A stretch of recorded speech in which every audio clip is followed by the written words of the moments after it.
Hello, everybody, and welcome back to the Zero Gravity Gaming Platinum League. It's the pre-show happening right now. It's been a few weeks since you've heard from us, but I am MXL, joined by TacoCat and Thousand Eyes coming in on the pre-show. How are you two doing tonight?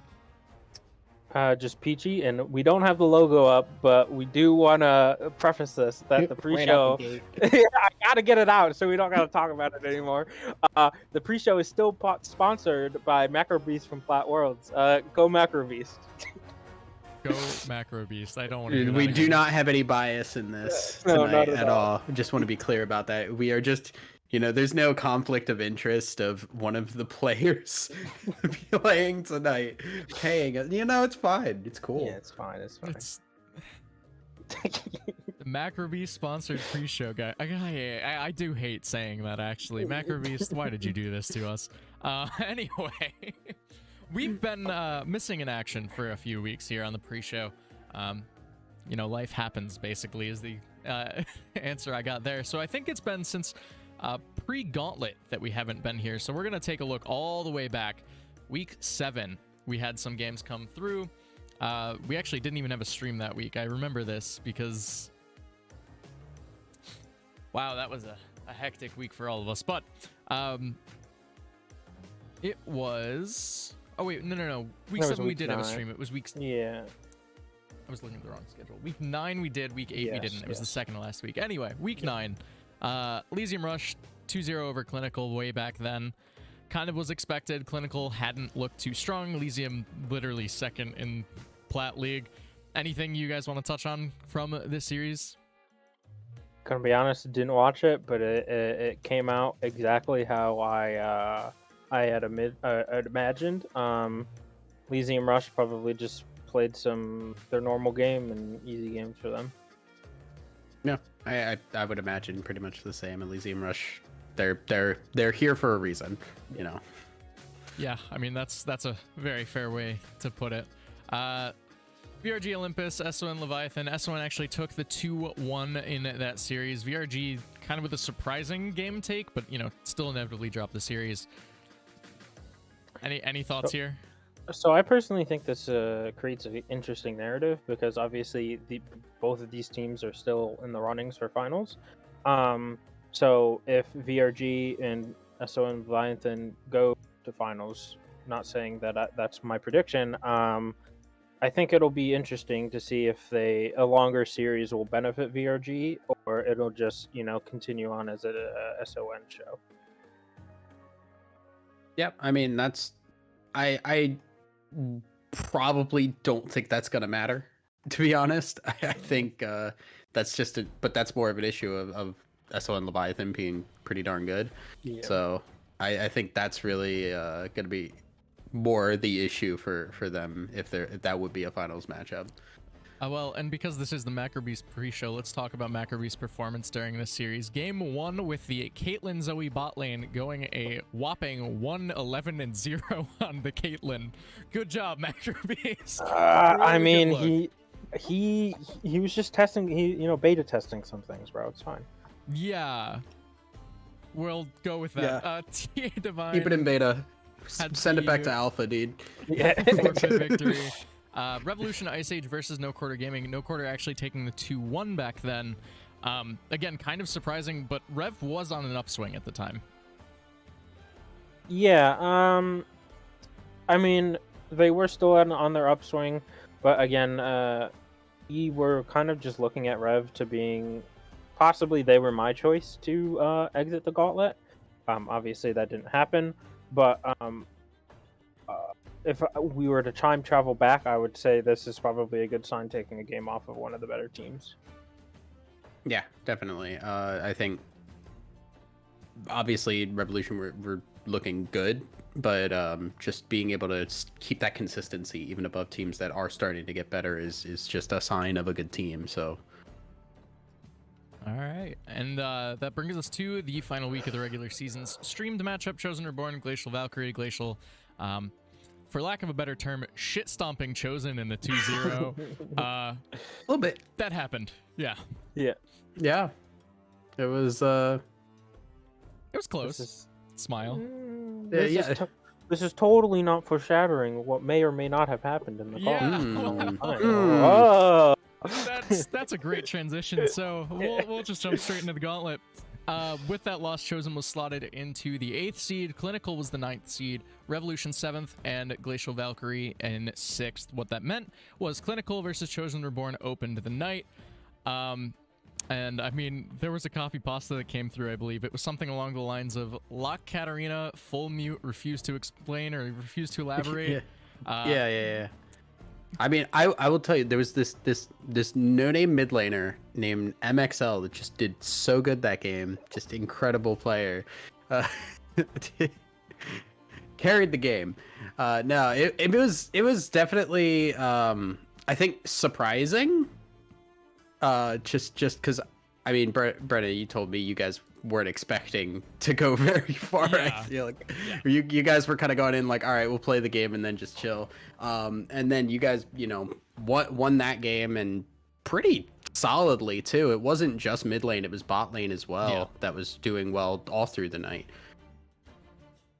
I'm gonna have to agree with that that statement. I mean, I didn't watch too much of the series, but I know in past weeks you were looking down on probably losing to Clinical. I knew it wasn't going to happen. I think you were just down in the dumps. And again, I think solid performance from Chosen as a whole.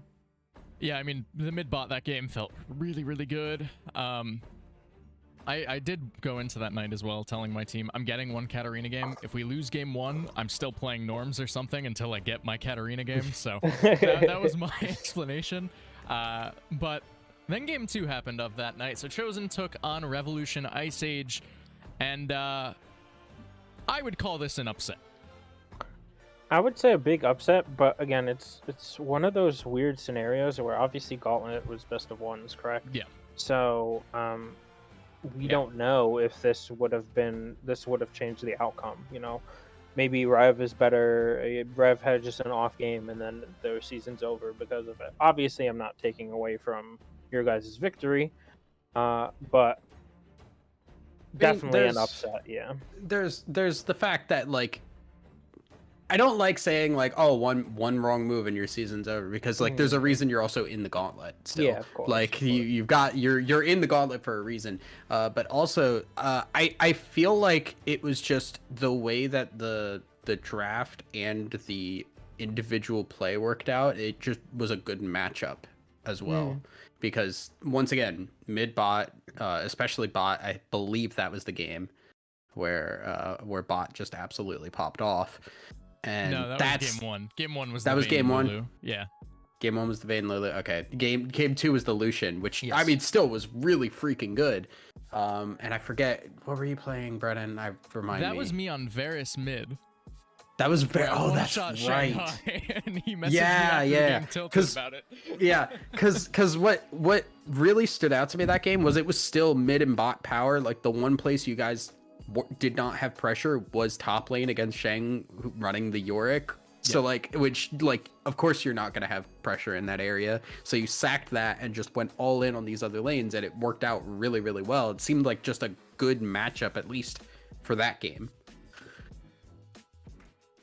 Yeah. All I gotta say about that is AP Varus is broken. It is. It genuinely is. So unbelievably disgustingly broken. But which is why in the next game against Glacial Valkyrie, both my Katarina and Varus were banned away from me. And honestly, I will say this as well. Really, really smart draft coming through from Glacial in that series. Like, as someone who had the blind to mid there, I just had no clue what the hell to pick. And, you know, Glacial ended up winning. They end up locking in that final spot. Tough game, I would say. Yeah, I mean, from the looks of it, it's just, like you said, the draft was very creative and kind of pinpointing what you guys wanted to do. It seemed like their Caitlyn Lux bot lane kind of threw yours for a whirl, and they couldn't really recover from that. So, again, really impressive gauntlet run. Obviously, personally, I probably wouldn't have put you guys in the game to get into actual playoffs, but you guys did it. So, I mean, I think Chosen should be happy with where they ended up.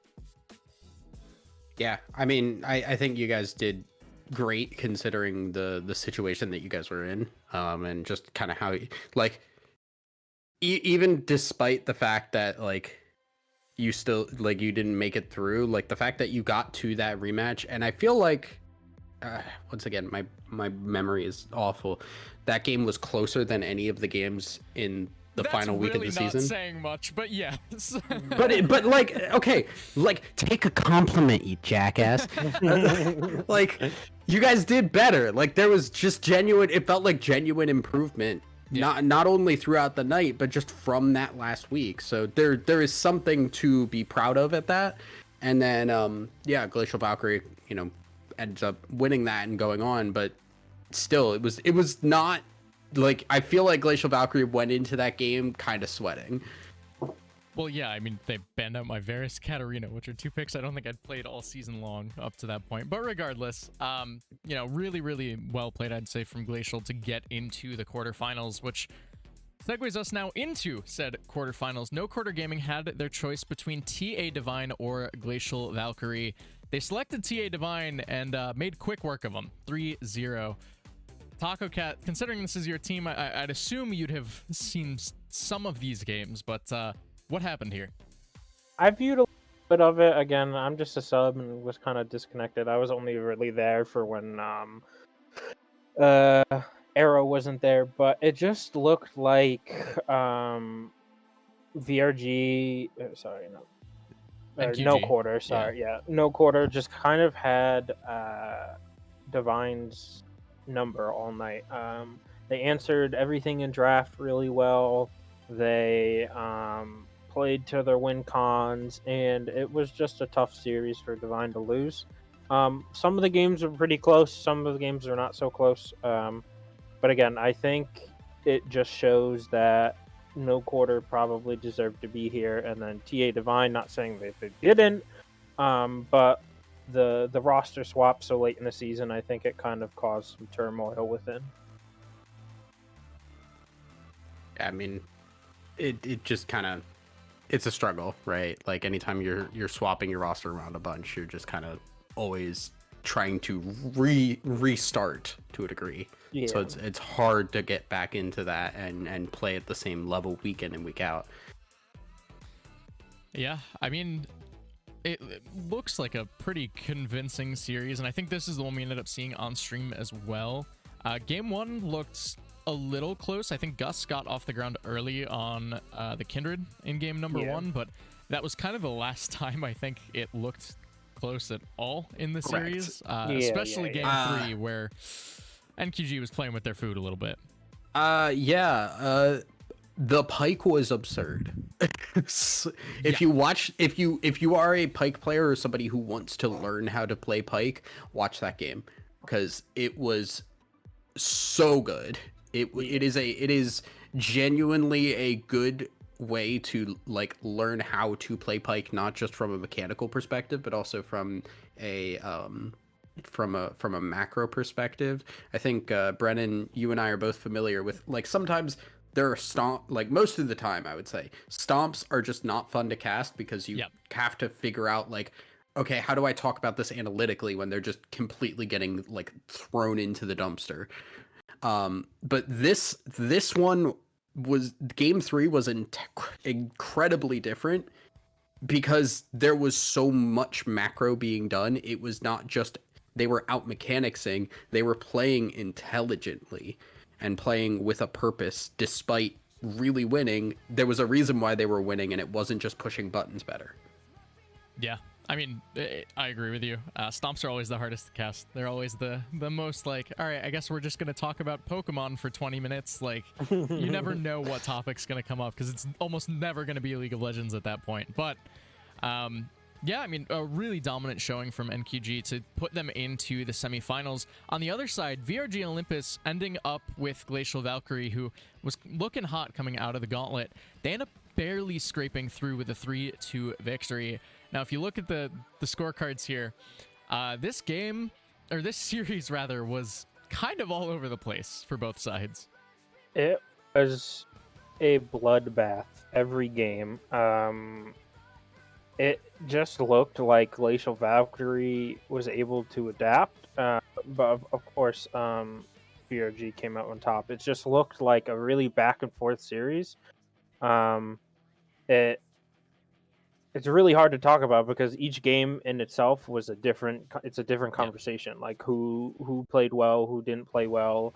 Um, Honestly, it's kind of surprising. I probably would have put my money on this series not being 5 games, but I think that just shows how Glacial Valkyrie came out of the gauntlet swinging, you know what I mean? And they really wanted to continue on in the league, but obviously VRG came out on top.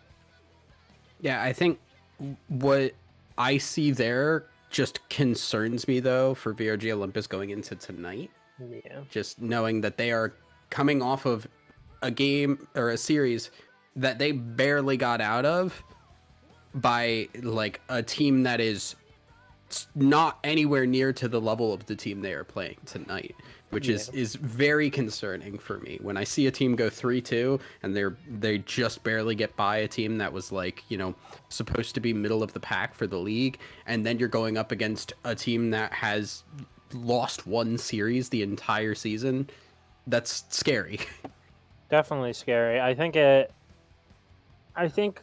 VRG is a team that will be able to bounce back from those tough games. Obviously they still won, which is to be expected. But it'll be interesting to see if that previously weak series will affect them tonight or not. Yeah.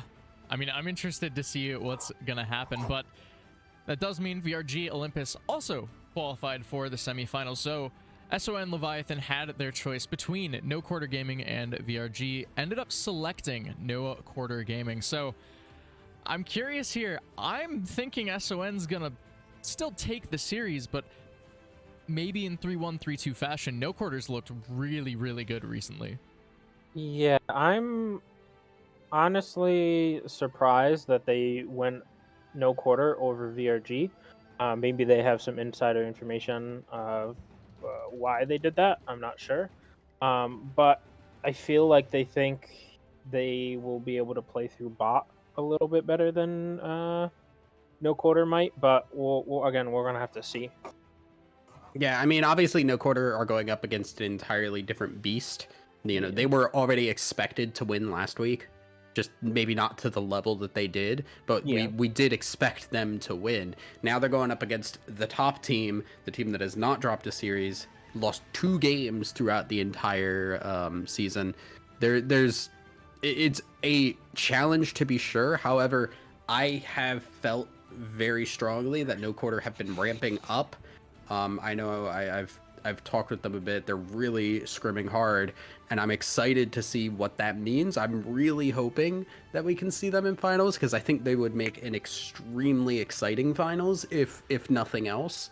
But at the same time, like, it's like, oh, we're just gonna lose our top seed that hasn't lost a series yet. That feels like it's hard to expect that out of tonight. Yeah, it's definitely kind of a David versus Goliath kind of thing. It'll be interesting to see how the outcome comes, because again, I am predicting SON, but I definitely think No Quarter's coming to play. I'm interested as well. I just real quick want to get your thoughts on this. Where are we looking in that series in particular, in the SON versus No Quarter series, to kind of explode the game, dictate the pace of the series, dictate how the series will play out? Where are your eyes drawn? For me personally, obviously we don't want to blow more smoke up of Macro Beast's rear end, but I'm going to be looking in the bot lane, specifically at Macro Beast, to see if he's able to live up to the hype. But again, on the flip side, I'm going to be looking at No Quarter, their support, like A Thousand Eyes said. The Pike game was beautiful. I want to see them on different picks like that to be able to dictate the game and really affect the map outside of bot lane. So they allow Macro Beast just to, be a useless AD carry going against the David versus the David of the top lane. So that's what I'll be looking at.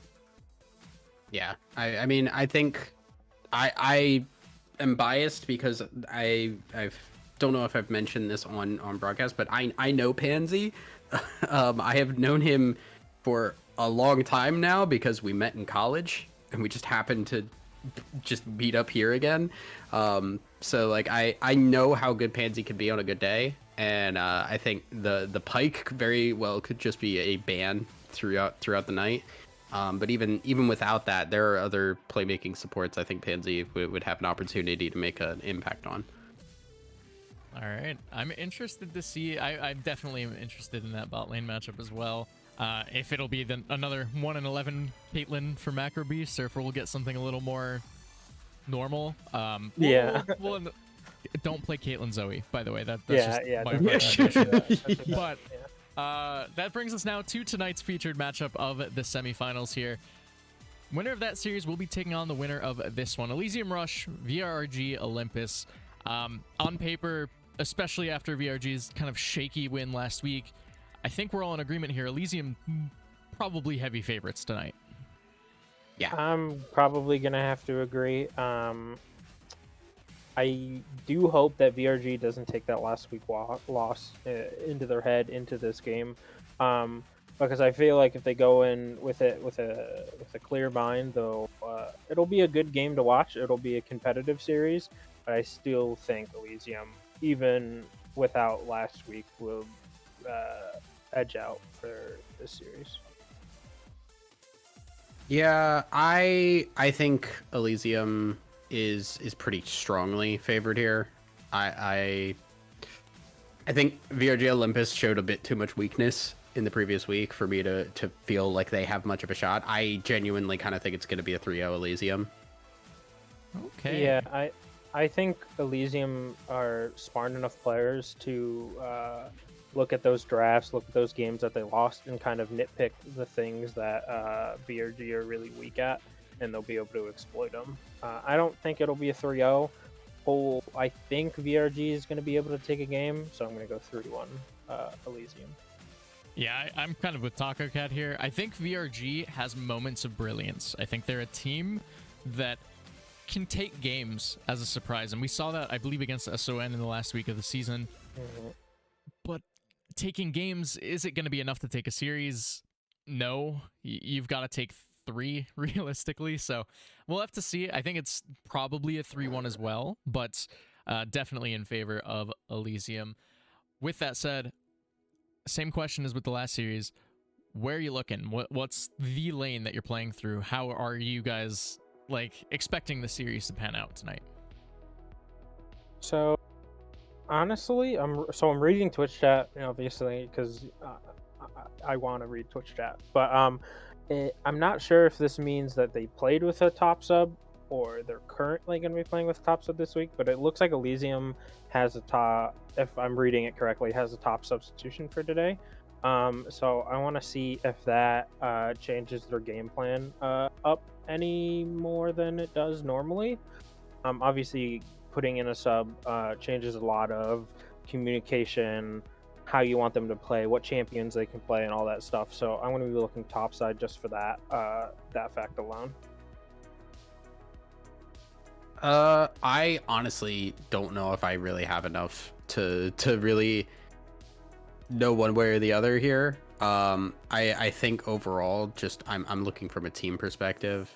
I think just like bot mid is just really good on Elysium Rush, and that just opens up a lot of things that need to be really taken care of. I also have to be completely honest that I was not here the time we casted VRG Olympus, so I have not seen them play personally. So it's a little hard for me to make a call just on like who we should be watching and who is like the important players on both teams when I just don't know one of the teams that well. Yeah, I mean, it's interesting. We'll have to keep an eye out on how this series progresses. But of course, you mentioned it. This was the streamed game back in, I think it was week 3, and Elysium Rush took a pretty convincing 2-0 back then. We'll have to see if history is doomed to repeat itself or if VRG has learned from past mistakes. With that said, that's going to do it for us here on the pre-show. Taco Cat, thank you for joining me. Tessa, I'll let you get prepped for the cast alongside Shinkari, who will be breaking down the action right after this short break. We'll see you there.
Hello, everyone. Welcome back to Zero Gravity Gaming. My name is Shinkari. I'm joined by Thousand Eyes, and here we are, pretty deep into picks and bans.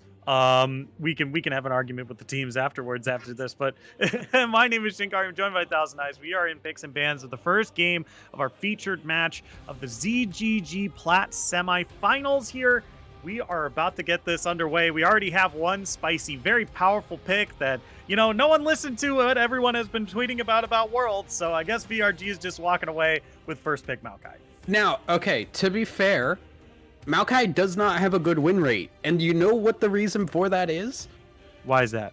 That is because Silas exists. And Silas stealing the Maokai ult is a very good counter because everybody stands still for a couple of seconds and chats it out for a little bit like you're really in a forest, Yeah. But we currently do, and I like this pickup already. In response, you have the Udyr with the Zillion, and Udyr is very strong right now. There are multiple build paths. No matter what way you build him, he does not take damage and he outputs way too much. The one issue that he will have at times is getting into a fight, and Zillion with the move speed will do a great job to get him in there. Yeah, this is a comfort pick for their support player for Alililek. You know that how to pronounce that name. Of course. Yeah. This is a comfort pick for them. They have over 100 games on it this season. They have a very positive win rate on the champion as well. It might in this situation, it might as well be a Udyr. So you're going to be buffing up that Udyr movement speed. You're going to be making sure that he can dive in and be relatively safe once he dives in. So the Zillion pick, a lot of comfort, a lot of synergy with the Udyr as well. But on the other side, we have the new Syndra, who's been definitely propping up a whole lot more in terms of play, in terms of win rate when it comes to solo queue around the world. So Syndra here, really, really powerful and definitely going to be able to have a very safe lane against this Victor here.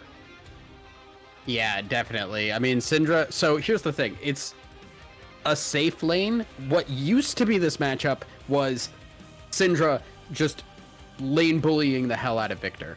Yeah. And it was just terrible. It was not a fun matchup. This time around, though, Syndra needs that time to scale up. She is the scaling mage now, which was always intended to be what she, if you look at her old passive, it was like, hey, I level up and I get good stuff when I level up. Unfortunately, that never worked out. Now she's actually a scaling burst mage, and she does need that time. However, when she hits that point where she is strong, she is incredibly strong and she keeps scaling. So now it is going to be a just matchup of farming, most likely, with good gank setup. Depending on where this Maokai goes, you could see a little bit of action in the mid lane.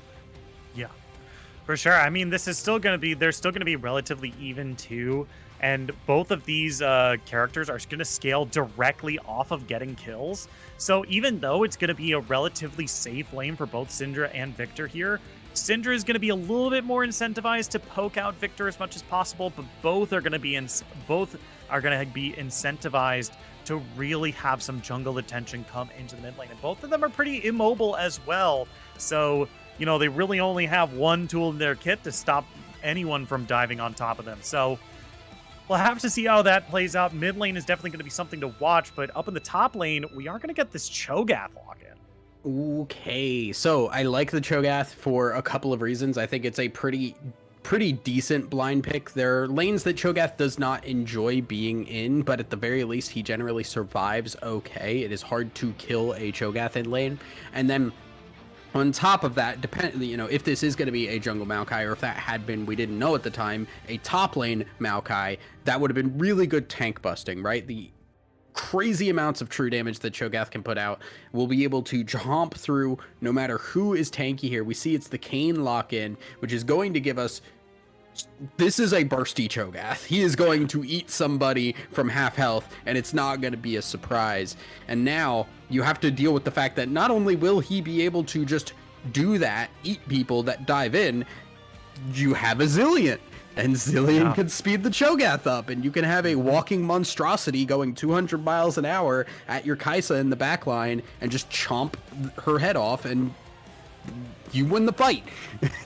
Yeah, I think this is, I think you hit the nail on the head here. I think what's also good is that what's good about this Cho'Gath here is that Cho'Gath doesn't really need to be in the front line with Udyr, but he can be, right?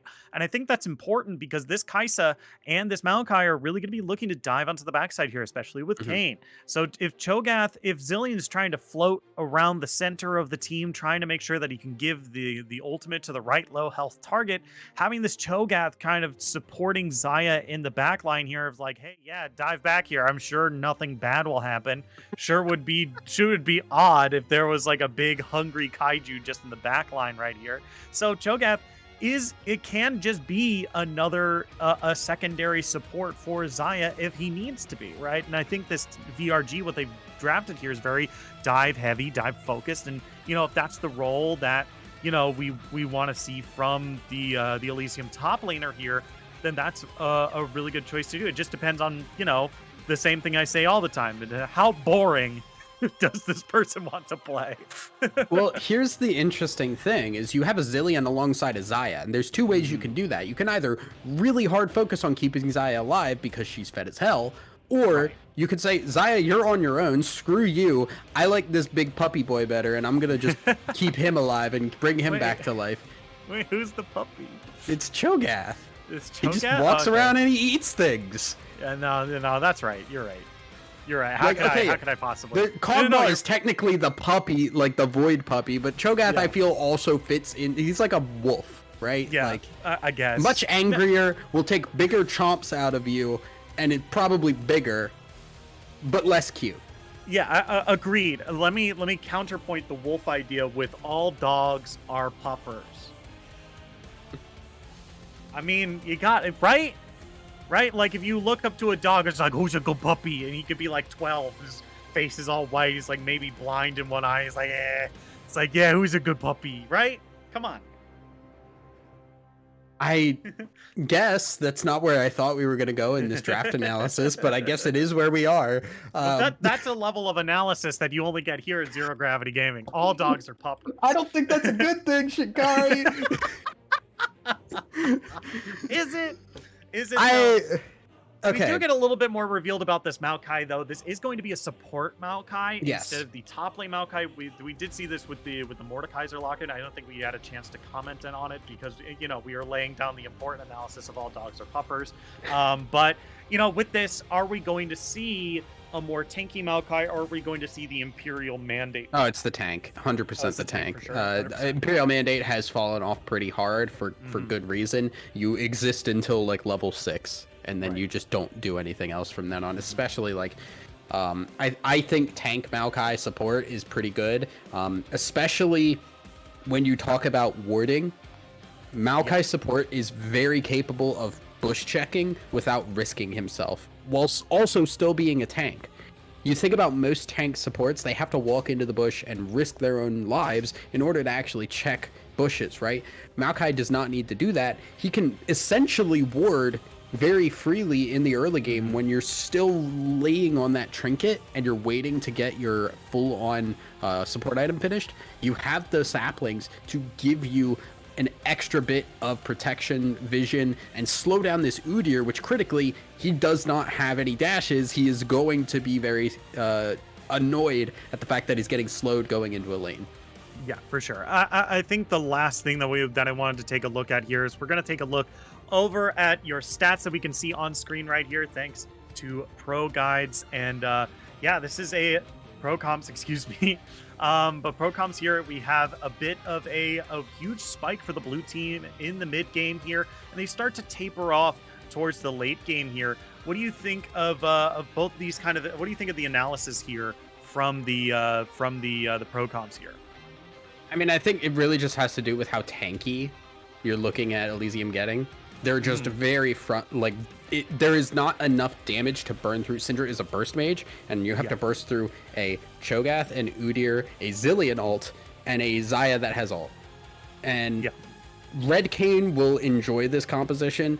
Mordekaiser will somewhat enjoy this, but those are both champions that fall off pretty hard later. And Kai'Sa, depending on what her item breakpoints she's hitting, she's going to really struggle in the late game as well because of her short range. Right. And she's not exactly known for her tank shredding either. She's going to be looking for Gale Force. She's not going to be looking for like a Kraken Slayer and a a Lord Dominix and a Blade of the Rune King, right?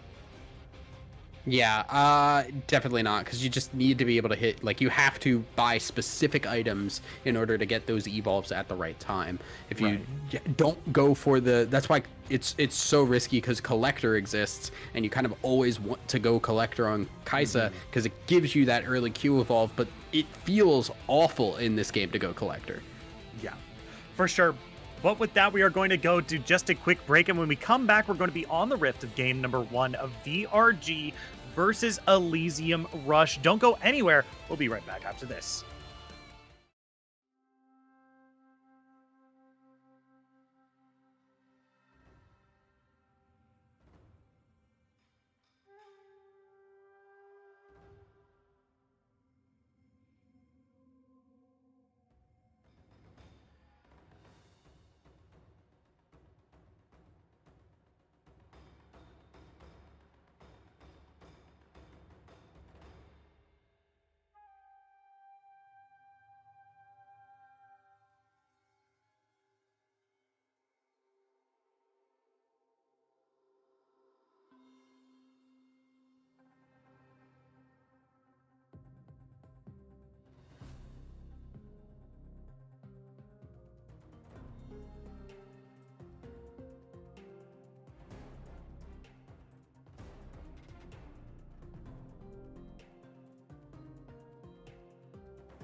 Hello, everyone. Welcome back to Zero Gravity Gaming. My name is Shinkari. I'm joined by Thousand Eyes, and here we are on the Rift of game number 1. Elysium Rush is on the red side, if you couldn't tell by all the folks with ELY in their name. It makes it easy for me. Yeah, for real. VRG Olympus is on the blue side here. This is game number 1, best of 5. We are in the semifinals. The winner of this one moves on to play the winner of our other match for this week. And this is already starting off pretty strong. I think a lot of folks came into this with a lot of favoritism for Elysium Rush, especially. I mean, we talked about it. Y'all talked about it very briefly in that pregame show. But looking on paper, they've really only in the games where they won, they really only went 2-1 twice. In this entire season, and lost once. Right, so just going off of that alone, there's a lot of favoritism here coming in for Elysium Rush. Yeah, it's for good reason. Statistically, they have been an incredibly good. Like, the only reason they are not number 1 is because there is a team that literally went undefeated in terms of series. Like, right, they did about as good as you could, barring going undefeated. So they obviously are coming into this as favorites. They seem strong. I like their composition personally. I think it really plays into what I think is strong in the current meta. Because let's be entirely honest, Worlds meta be damned. We are not in the Worlds patch. Things are slightly different here. I like that they're embracing the Udyr. I think it's very good. I think just tanks in general are very good, especially ones that have damage like this Cho'Gath. There's a lot here. You look at this team and you might think, where is the damage?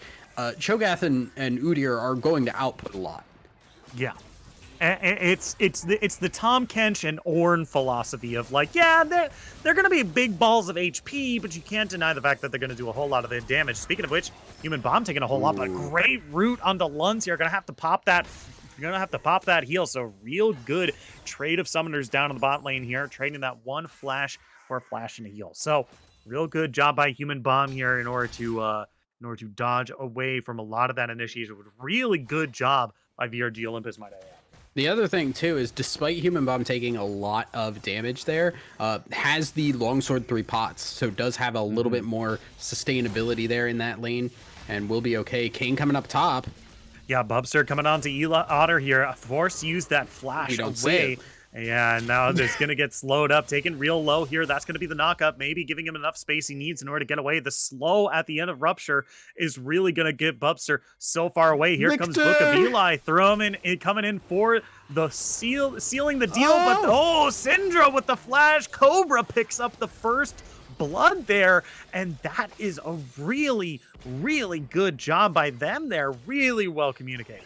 Yeah, Cobra coming in to save the day at the end of that one. Looked like we were going to see Otter get away, and then at the end of it, you see Cobra flash over the wall, get the W, bring the orb with, and just get the stun to allow for Adrenaline to hit that grab and pull the Cho'Gath in.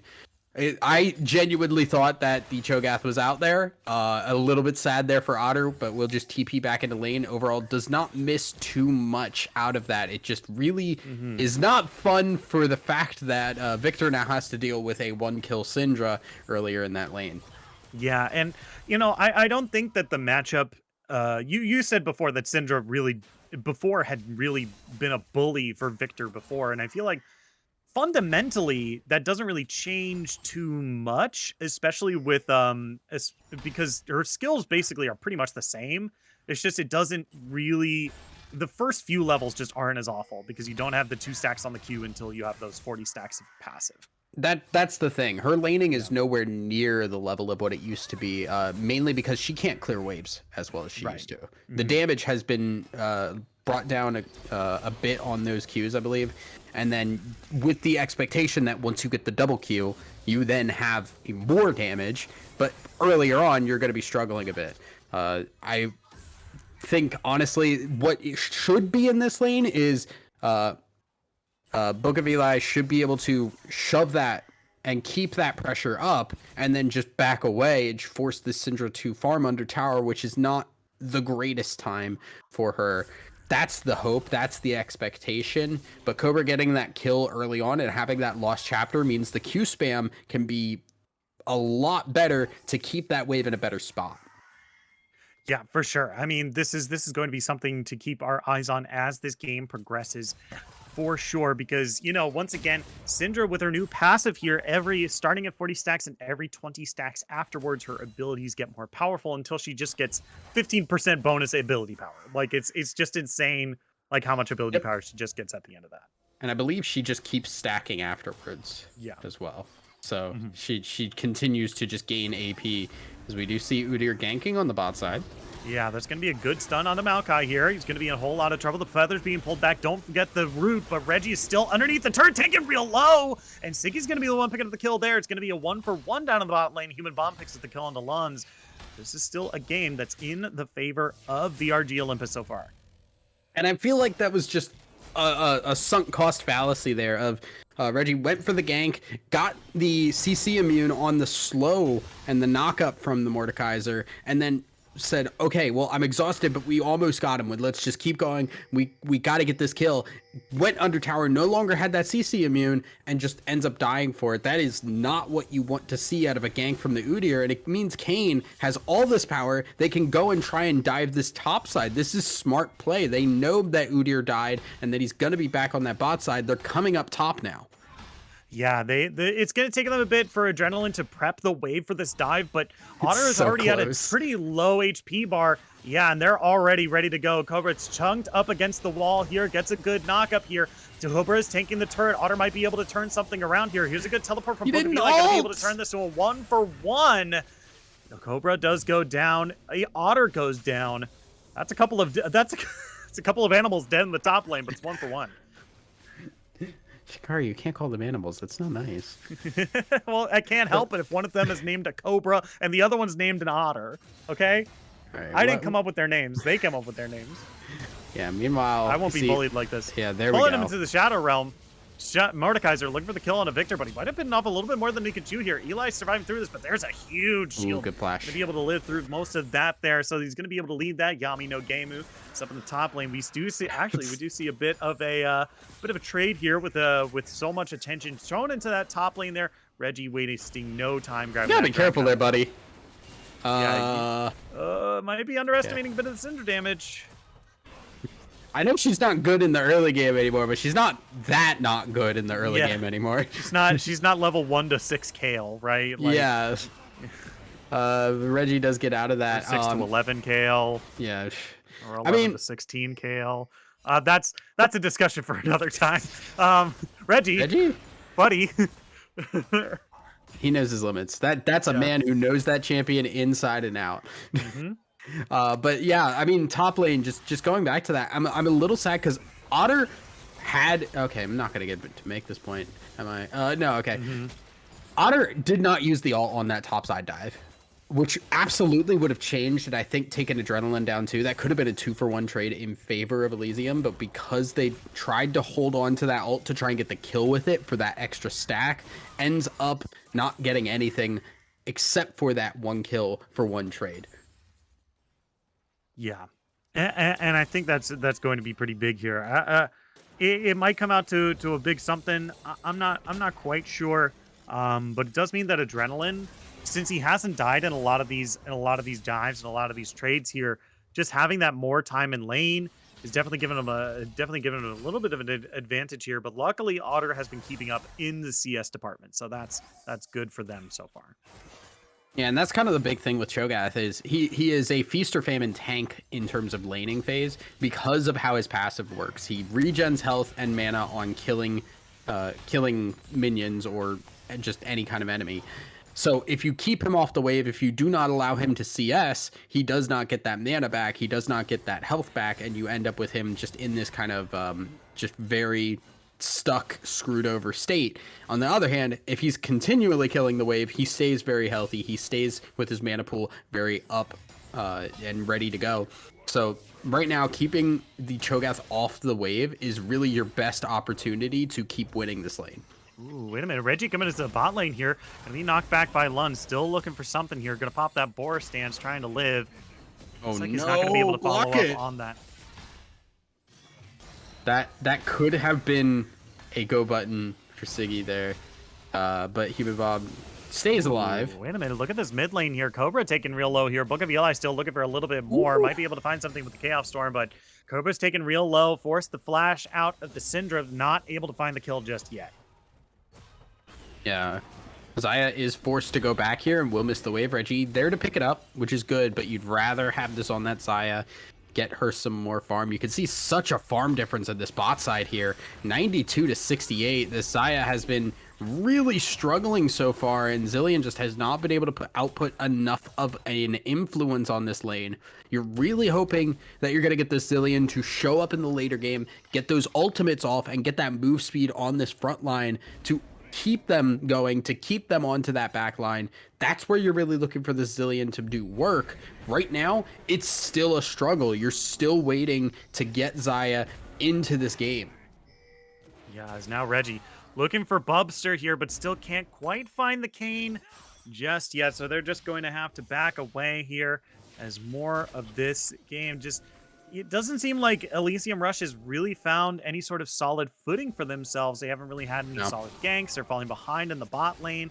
And they're up against a team that scales, I would argue, probably just as hard as they do, right? I think we talked about in the ProComps guide there that, like, you know, the blue team is eventually going to fall off. They're going to have a real hard spike in the mid game, but then they're not going to be able to keep up with a lot of the tankiness or even deal enough damage in the later stage of the game. But you know, if this game ends before they can hit that point, might be in some trouble here. As now Lunds being stunned up by Reggie here, trying to get Hype Bobster back. Is a real good snare by the Xayah there. There's going to be the Umbral Trespass on the Reggie, but Cobra is looking for the flank here. They're going to have to separate. Reggie flashes away. Aliak force the ultimate themselves here. Look at the top side here. Adrenaline pulls them into the Shadow Realm here.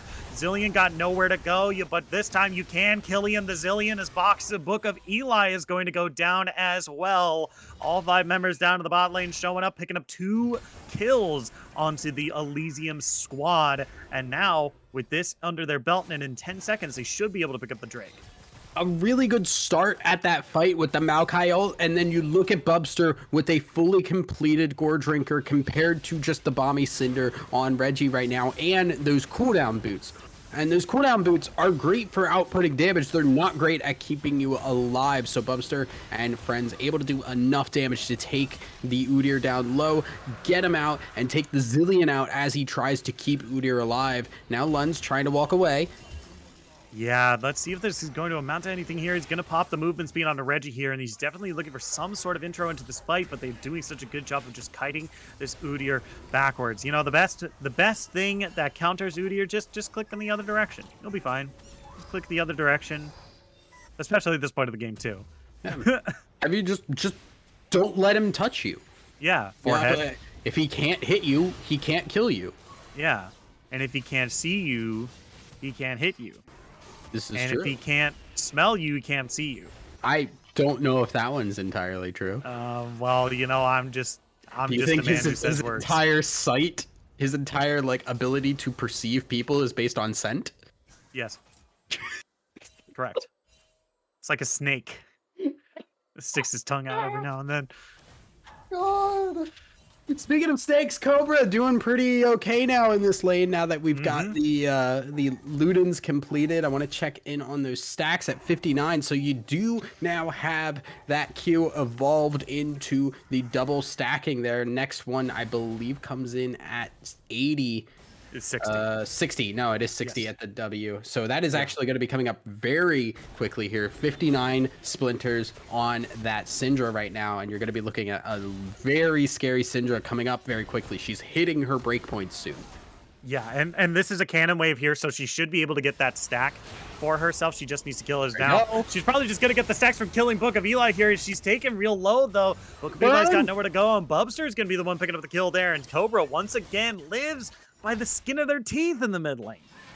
Very close fight there. I thought the burn might have been enough, but it was not. Eli goes down. And once again, you change a lot about Syndra. The QE stun is still good setup for the jungler, right? It still functionally works the same way in terms of crowd control. It just does not do the same damage. But when you have a freshly evolved Kayn on that Rost form there, you're going to have the damage you need to take out a Victor. Yeah.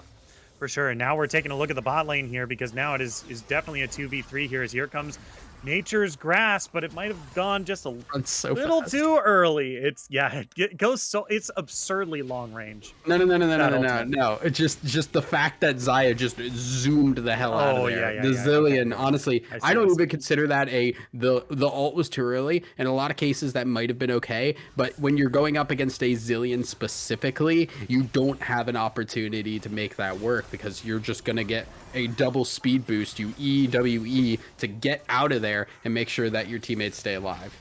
Yeah. So yeah, we try to make something happen in the bot lane. Not quite as successful there, but this Nature's Grasp also has like no cooldown either. So like, it's probably going to be up and relatively soon for them to make another play. But here comes, they don't even need the ultimate for this one. Reggie in some trouble here, taken to about half HP. Going to take that Zillion ultimate just a little bit. He's going to get the revive here, trying to get away. But Gross is doing a good job sitting on top of him. That's going to be Umbral Trespass as well. Now Aliette coming through, double kill for the Kaisa now. Human bomb in this area, not going to be able to save their old man. It's going to be 2 for nothing in the bot side here. Yeah, Reggie, unfortunately, just getting caught out there. And once again, we're seeing the Udyr unable to get away, and the Zillion ending up getting in the crossfire there as 2 people go down this time. And this Kayn is just running across the map doing work. Even if you're not looking at getting kills on this Kayn, 4-0 on the Kaisa right now doing great. 204, that is 6 out of 8 kills have been this Kayn being involved. It is all about if Bubster is there or is not. Yeah. And that's that's like the best case scenario for a jungler ever. So now with a lot of this time that Syndra has gotten in this mid lane here, we now see the first turret of the game going down in the mid lane. So that means that there's a nice chunk of gold going over to the blue squad here as they continue to have their kind of mid game power spike here.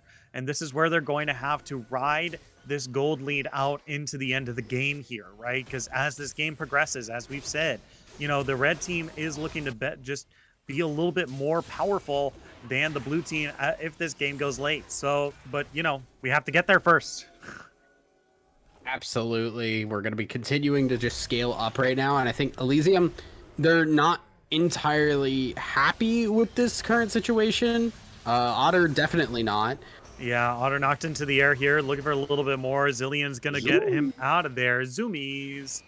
He's going to be gone. Yeah, so this is kind of where the Zillion really does start to feel like a useful character, where he's been a little bit lacking in lane. Now he's able to get people out. Cho'Gath able to get away because of that move speed, and now you're looking at maybe trying to be able to pull off these fights. You can get the Cho'Gath to take that top side with the Herald. You lose this dragon. It's whatever. It's second dragon at this point in the game, not the end of the world. And you have Cho'Gath take that top side and start showing up to these fights. We take a look at that Cho'Gath with 5 stacks currently, 4 of them on to minions. So that means there is still there's going to be at least 7 stacks on this Cho'Gath pretty quickly. Yeah. And that's going to be an important thing to note. Like, he only needs to devour 2 more minions, and then he's still going to be pretty efficiently powerful. I think as this game goes later, that's going to be another smite for their team if they're trying to stack Drakes, or even if they're looking to secure Barons and things as well. So that's going to be another important point for them, as well as, once again, we have an infinite scaler. We have Victor as well. We have a couple late game teams. We have a couple late game folks here. We have some tier items as well. And right now, if you're an Elysium fan, you're basically just crossing your fingers. It's okay. We got the late game. It's fine. We're going to scale. Okay? Stop spamming FF. We can win these. Yeah. They're fine. They're not in a good spot. It's not good. Like, for sure, VRG are in control of this game, and they should be able to continue controlling this game for the time being. But I don't think you're in panic mode if you are a fan of Elysium, because they have the opportunity to scale up, and it is just going to take a little bit of time. You're seeing now the Sunfire finished on the Udyr, so that Udyr now has a lot of beef alongside that Negatron. So Syndra, Mordekaiser, they're not going to be doing a lot of damage to this Udyr. And then on top of that, the more tanky these members get, the more important that Zillion ult becomes, because you're bringing back someone that has so much beef And remember, the health means so much more on a tank than it does on a squishy member. It's so much more to chew through because you're not doing as much damage. The health means so much more for them. Mm-hmm. Yeah, now we're taking stock of where we're at about 20 minutes into this game. 8-2 were the kills, and up 3,900 gold is VRG Olympus. They're up a gold, they're up a Drake as well, and they're tied on turrets so far. So once again, real nice start for VRG Olympus. They just need to be able to carry this lead into the end of the game. As Book of Eli once again in some trouble in the mid lane, taken really, really low. Book of Eli going to be able to live through that. Is now Otter trying to get away from Adrenaline here. But I think this might look like a Yamino game. Okay, he's going to be able to get away. Here's Reggie looking for Cobra. Going to pop that Phoenix stance. Maybe looking for a little bit more, but can't quite find it because Bubster has shown up to the party as well. So they're just going to back away now. Yeah, once again, Kayn keeping the mid laner alive as well as that bot lane roaming up. You know, we're seeing the towers go down. Things are opening up a little bit. So this is where VRG are going to be put to the test. They need to be able to take advantage of this lead that they have and not end up giving something back here. So with that dragon spawning in 2 minutes, how they control this dragon area becomes very crucial. They get this, they're on soul point, and they have a timer that they are putting onto Elysium. If they don't control this area, Otter are actually getting into a bit of a fight here. No, they're going to just go back away. Yep. If you don't control that dragon area, then you are ending up losing out on a lot there. You're slowing down your game pace, and that is exactly what Elysium want, so that they have the opportunity to then be ready for getting themselves on soul point in the next 5 minutes.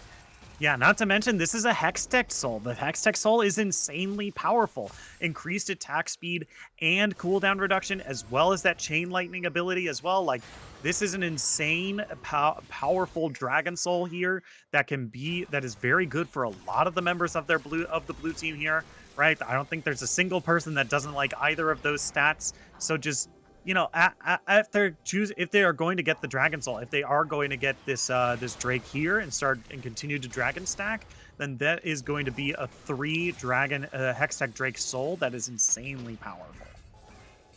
Yeah, I also do think it's great that the one dragon they have gotten so far is that Cloud Dragon. Mm-hmm. Because once again, Cho'Gath Udyr, the biggest thing that they want is that move speed to get in onto the fights, and it's going to be scaling so very well when you add in the Zilean once again. So it's starting to hit. You're starting to see these stacking champions start to hit breakpoints here. Cho'Gath currently sitting on 6 stacks, so still has 1 more minion to get. The Victor. Oh no! Uh-oh, Reggie's in a whole lot of trouble being pulled in from that blast cone there. Might be able to get away with that CC immune, but now Human Bomb is in a whole lot of trouble. Has to use that ultimate, but still gets rooted up. That's going to be the Zilean ultimate. Put onto the Xayah yet. No one has fallen just yet, but that's going to be the first casualty. Zilean goes down. Ross is going to pick up the kill into Udyr now with Xayah to follow. Otter's in the middle of the team fight, but can't quite find a kill for himself either. Book of Eli has cleansed himself, used that Quicksilver Sash, and is trying to run for his life, but I don't think he's going to be able to get away. Neither is Otter, taken real low, dodges around a couple of these attacks, and Bubster is going to be the one picking up the kill there as Book of Eli does get away. This is now the 3rd Drake that they are picking up. 2nd Hextech Drake. They're on soul point. They get a big victory. VRG Olympus comes out huge. That is absolutely disastrous for Elysium there, as VRG end up getting the grab from the Mordekaiser to pull Reggie back in just a little bit late to getting to that blast cone and getting out of there. And that completely changes the fight. Reggie's half health at the start of it. We have a pause. But Reggie half health at the start of it. Human Bomb then tries to go up to try and help. Takes so much damage that not only has to pop the Xayah ult, but has the Zilean ult on them as well. Just incredibly difficult to win a fight from that point because your DPS cannot safely stay in the fight. Book of Eli is the only one left, and you're trying to burn through a Kayn, a Mordekaiser, a Maokai. Like they're not there yet. So they end up, you had to start off on the perfect foot for that fight, and they started off on literally 7 other foots away.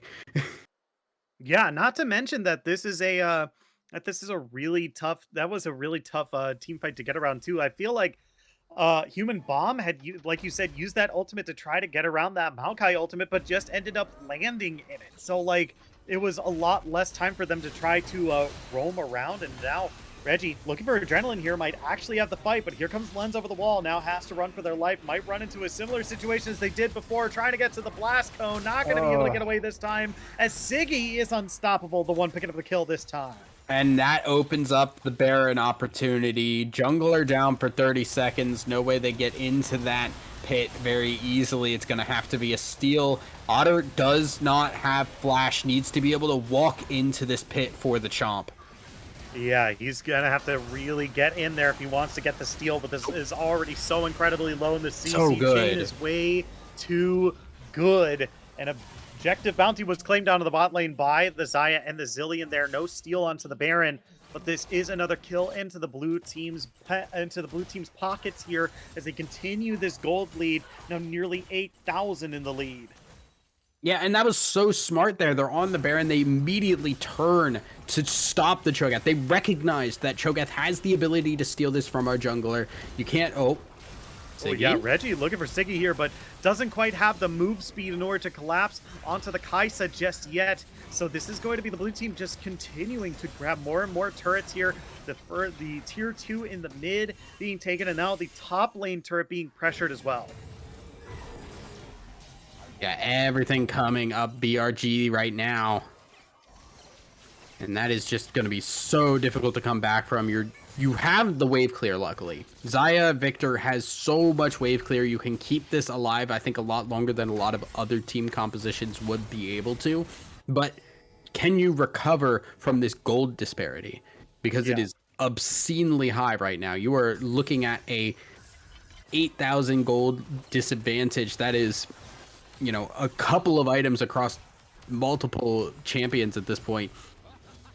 And how do you come back from that? Because you can't walk up now. You don't have anybody that can realistically face check. We've seen Reggie face check twice now, and granted, alone, but still unable to do much of anything. Lons, you're a jerk, dude. why you steal that? He deserves it. Lens has been doing real good. He's a good tree boy. Yeah, he's a good tree.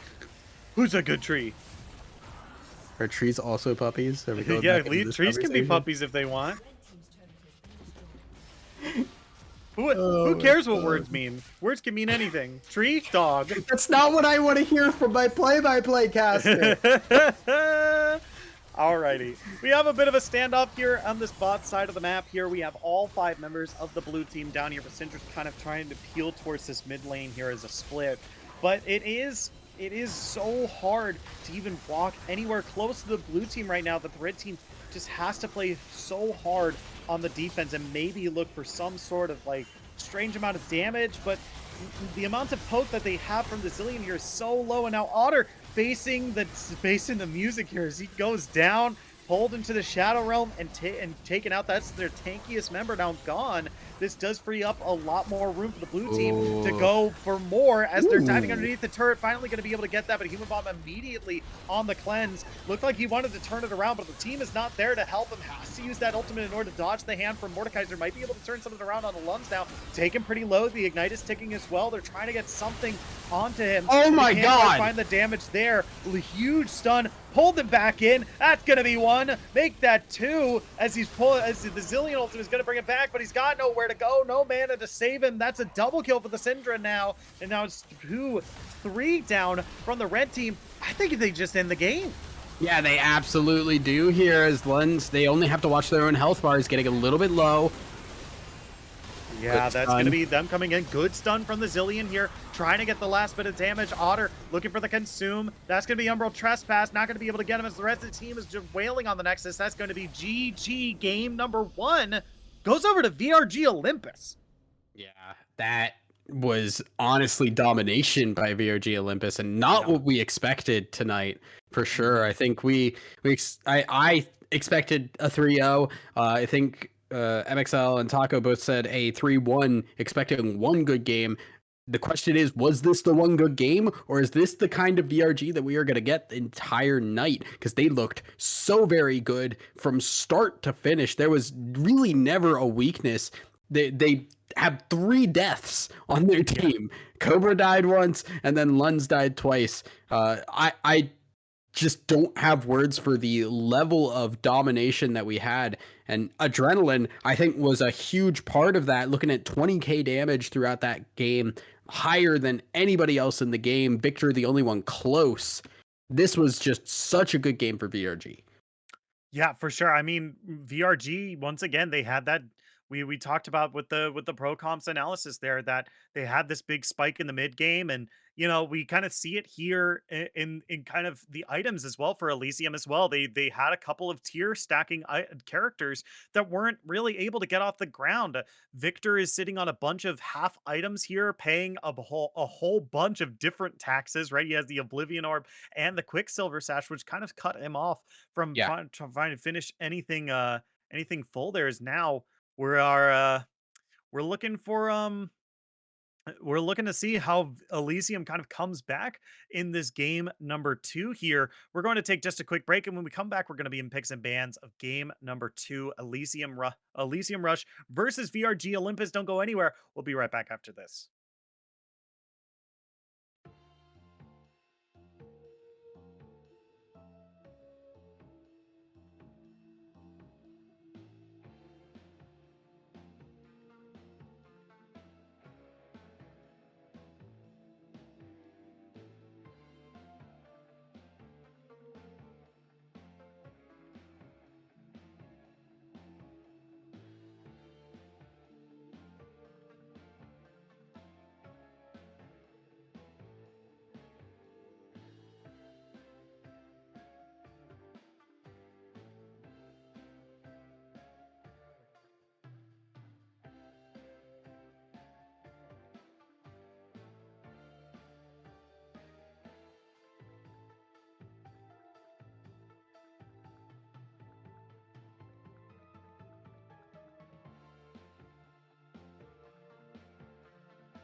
Hello, everyone. Welcome back to Zero Gravity Gaming. My name is Shinkari. I'm joined by Thousand Eyes, and here we are getting ready for picks and bans of game number 2 of Elysium Rush versus VRG Olympus. Now, if you're joining us for the first time, you know, we said a lot of times that Elysium Rush during the regular season did go 2-1 against some of these regular teams here, and folks were able to take games off of them a couple times. But man, we weren't expecting this, were we? VRG Olympus has taken game number 1 from Elysium here. So now here we are, game number 2. What does Elysium Rush here need to do here in order to turn this into a 1-1 situation? Yeah, I mean, that's kind of the question. VRG, I think we expected a game. We weren't expecting, I don't think, the first game to be a complete stomp by them. Right. So this changes, I think, a lot of people's perspectives on how this series might go. We take a look so far, we see the Mordekaiser ban. I think that is good. The Kayn, I think, also is reasonable. While the Kayn never did anything flashy, the amount of presence that the Kayn had and just how strong that jungle top area was really important for VRG. And now we see the Misfortune immediately picked up here, really valuing this. I don't hate this. I think Misfortune works in a lot of different compositions. I think she works if you want to lean into her lane bully nature or maybe go more onto that crit build. That is an option too for a more team fight oriented style. She kind of just fits, despite being a single only 80 carry champion, she fits in a lot of different compositions.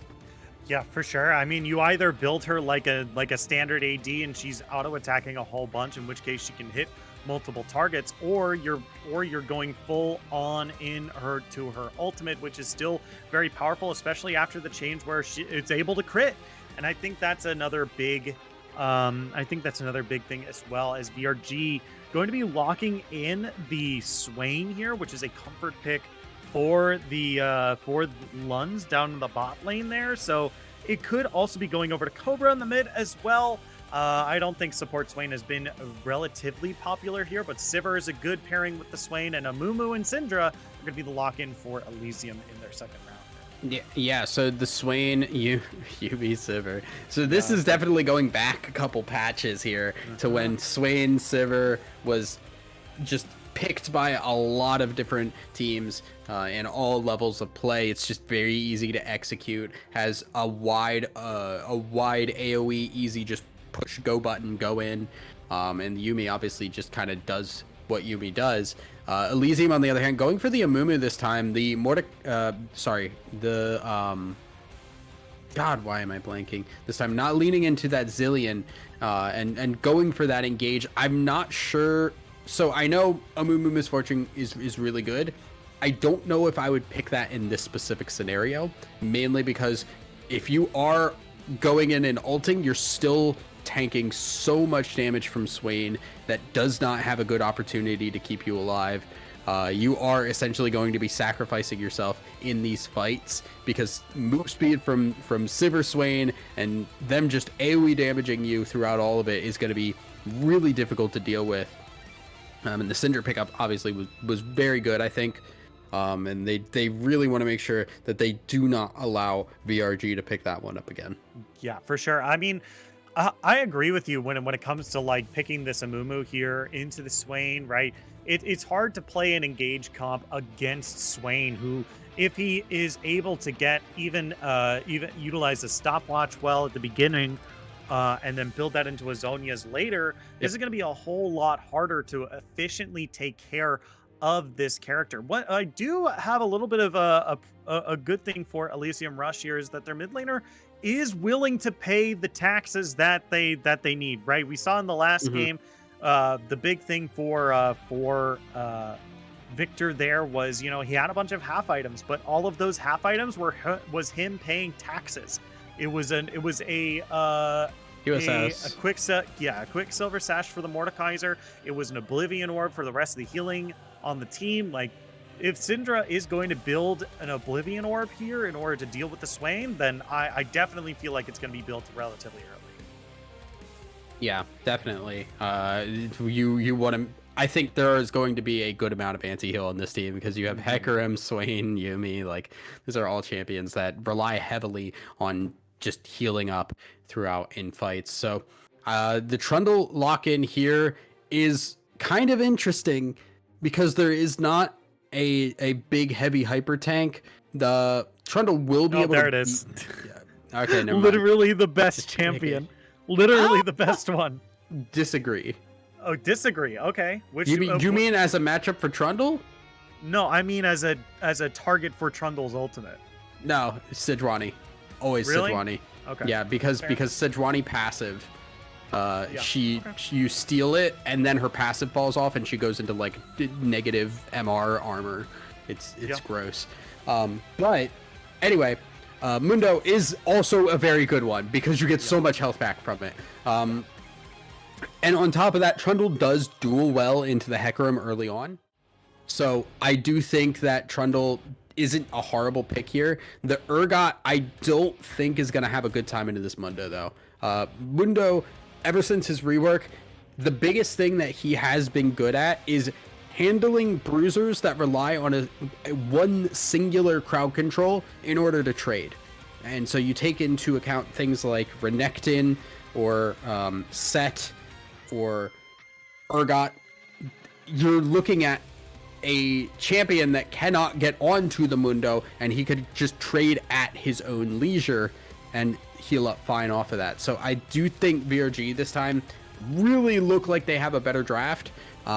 Just overall, I think Elysium are really hoping they can get that Amumu Misfortune ult and really make something happen, but I don't think that's going to be realistic when you're looking at a team that can move really fast and get out of the ultimate and also has stuff like the Mundo and Swain where they can just kind of hang out in there if they are on top of other people. Yeah. It's going to be interesting to see, and I think we were talking about the Trundle before, like, hey, this is a champion that doesn't really have a target for his ultimate, but I have to note that, like, the other thing that I like Trundle for specifically, and I think I've said this to you a bunch of times, is that I really like Trundle into matchups against characters with no big mobility skills, right? Mm-hmm. Hecarim really only has his ultimate. Yuumi can technically go around the Trundle pillar, but has to attach to another person here. Trundle can lock a lot of these characters into small spaces, and if Trundle is able to get ahead of the Swain and out-damage his healing, then that is a character that is going to have a real hard time dueling Trundle 1v1, and especially in these early game matchups where Hecarim is going to be found out in the jungle, right? Trundle is going to be doing a lot better job of dueling Hecarim early than Hecarim is going to be able to deal with Trundle. Right. My biggest concern is that Elysium last time just had to get through an early game without kind of making some mistakes and just scale up evenly, and we did not see Elysium do that. They got too aggressive. They didn't seem to really recognize what they needed to do as players. And this time around, they're in a not dissimilar boat, I would say, because VRG's mid game is absurd right now. Like, you cannot fight this team. And one of the biggest things that I always see, and the lower elo you get, the worse this gets, is teams fighting Swain, getting the ult, and not backing the hell away. Yeah. Because when Swain has his ultimate on, he is a god. When he does not have the ultimate on, he's just a dude. He's just a guy. And you can beat the crap out of that old man if he does not have the Demon Ascension going. But no teams, at least until you get to higher level, really recognize that, pop the ult, and get away. And I'm seeing an Amumu Misfortune that does not give me a lot of hope to pop the ult and get away. That is I'm gonna hit the stun and I'm gonna go in kind of team composition.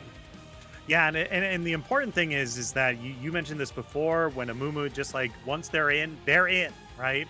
There's not really any getting out unless you have some tricky movement with the bandage toss to someone who's far out of range.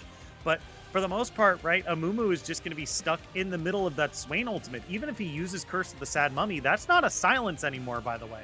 It used to be like a root and a silence and a disarm. And now it was its own crowd control for a while. It was really weird. Yeah. It was essentially a stun, but it wasn't a stun. And important that I mention this, because a silence would probably end Swain ultimate, confirm? Or is it just like he's just like in a state I think it's just like a stun, I believe. Yeah. I don't think it has any effect on him. So Right. Yeah. it will not stop anything. It will not do anything. That's the important thing to note here. Amumu, if he presses Curse of the Sad Mummy, would stop a lot of other ultimates. It won't stop Swain, and that's big, right? Amumu is now in a heck of a lot of trouble because he's on a support salary and he's up against a mid lane Swain popping ultimate. Right, and it's just kind of like you go in and there's no going out, right? you go in.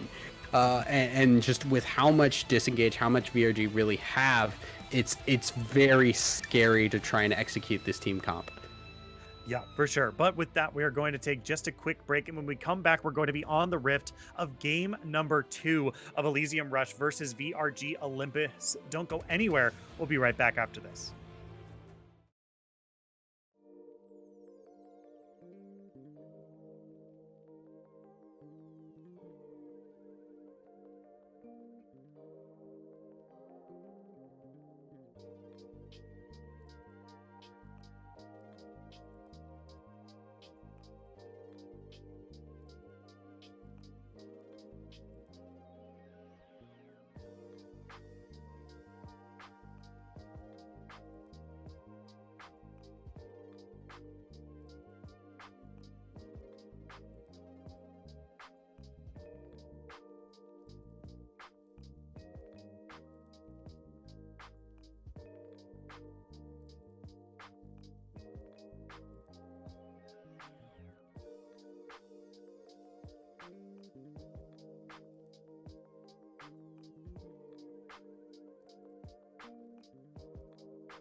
Hello, everyone. Welcome back to Zero Gravity Gaming. My name is Shinkari. I'm joined by Thousand Eyes. Here we are on the Rift, game number 2, Elysium Rush.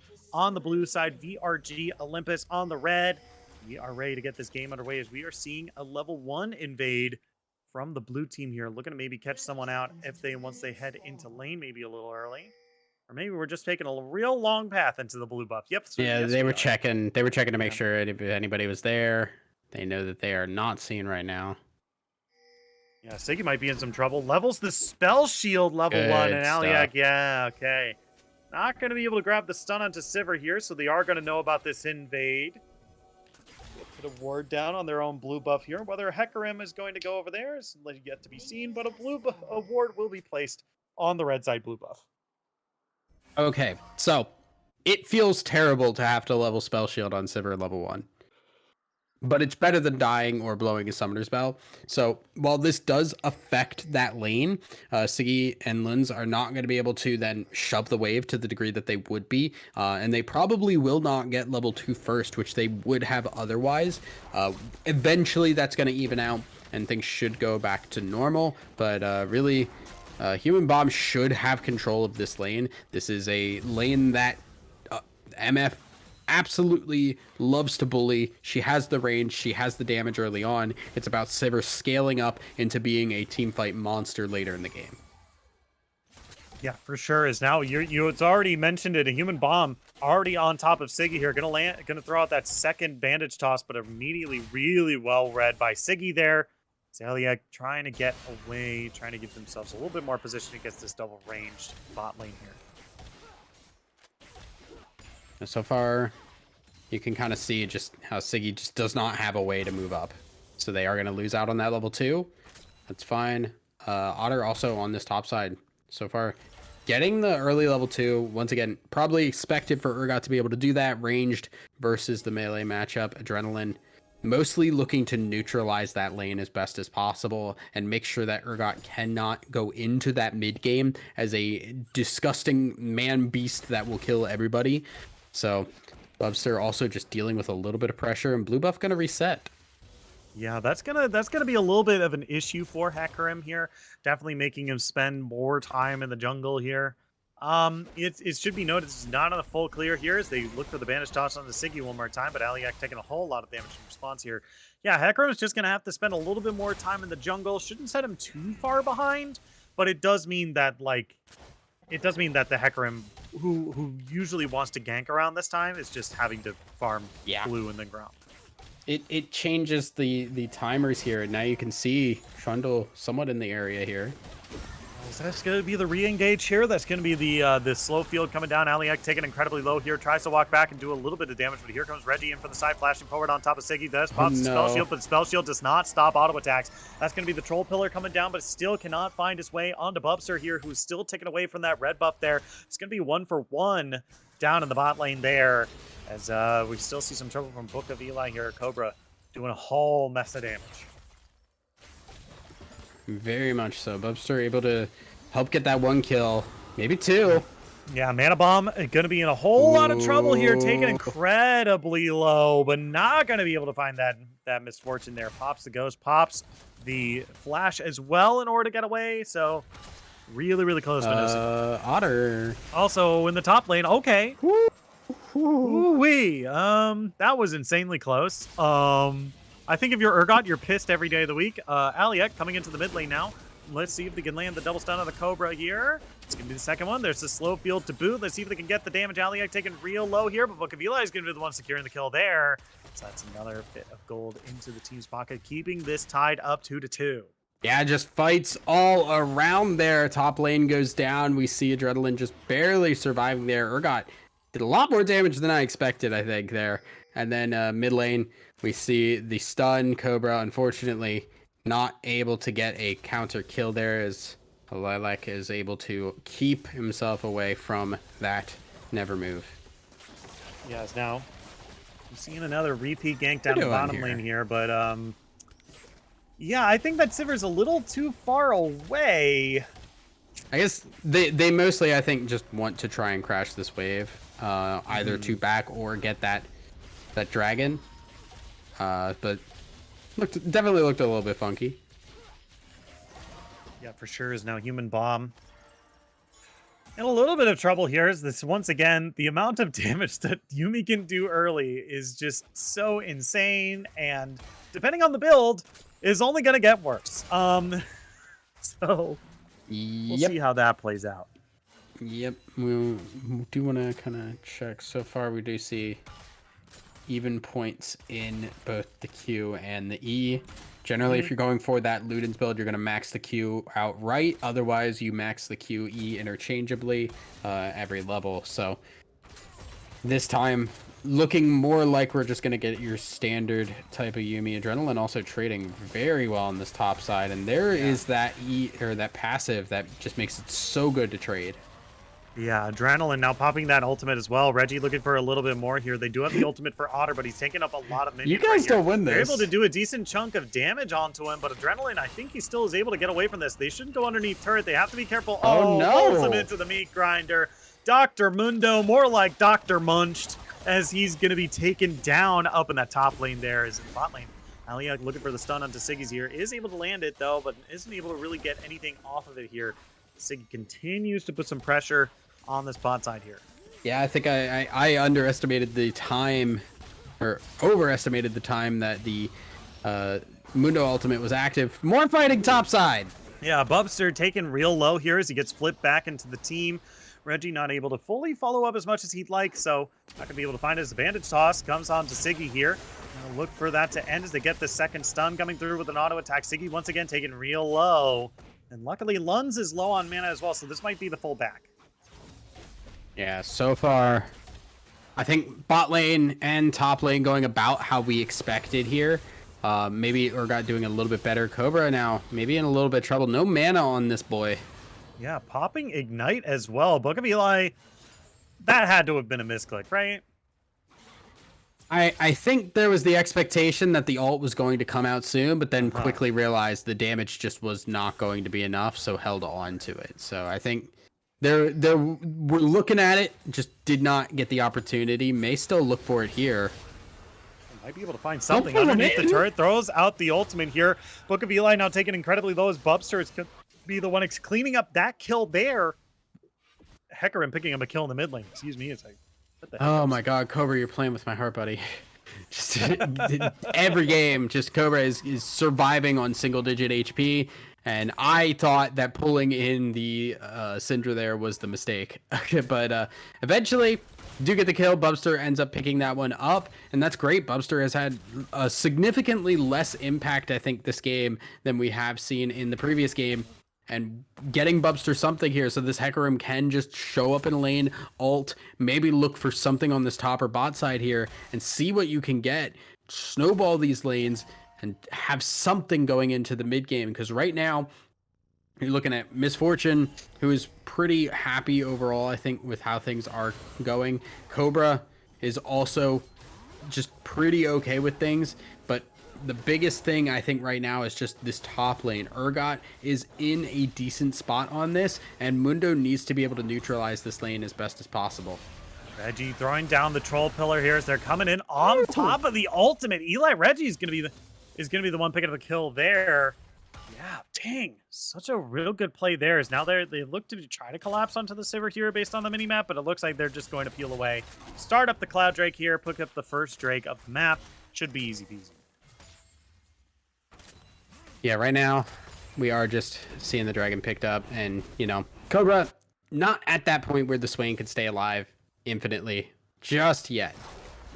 Once again, it is just a scaling issue. We will see them start to come online later and later, but using that earlier advantage they have with that Trundle, with the Syndra being able to set up the stun, right now Elysium looking a lot better than they did in game one.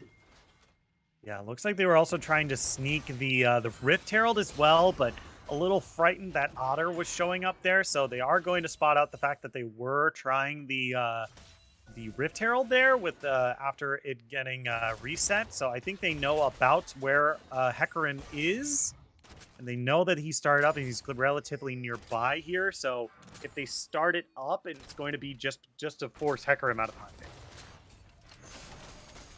Very much so. They're looking around on this Rift Herald. They're bringing up the entire team for this. Wow, they really want to make sure they get this Rift Herald. Yeah.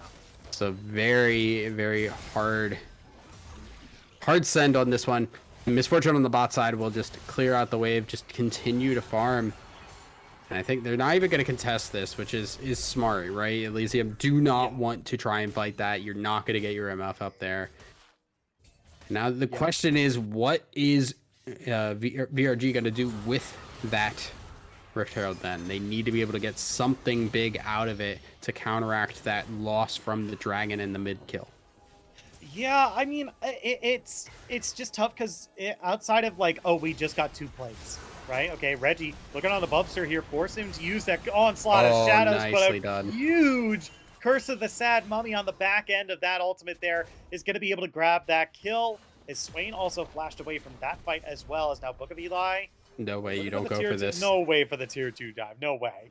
No way. You do not want to do that. He has enough mana for that R.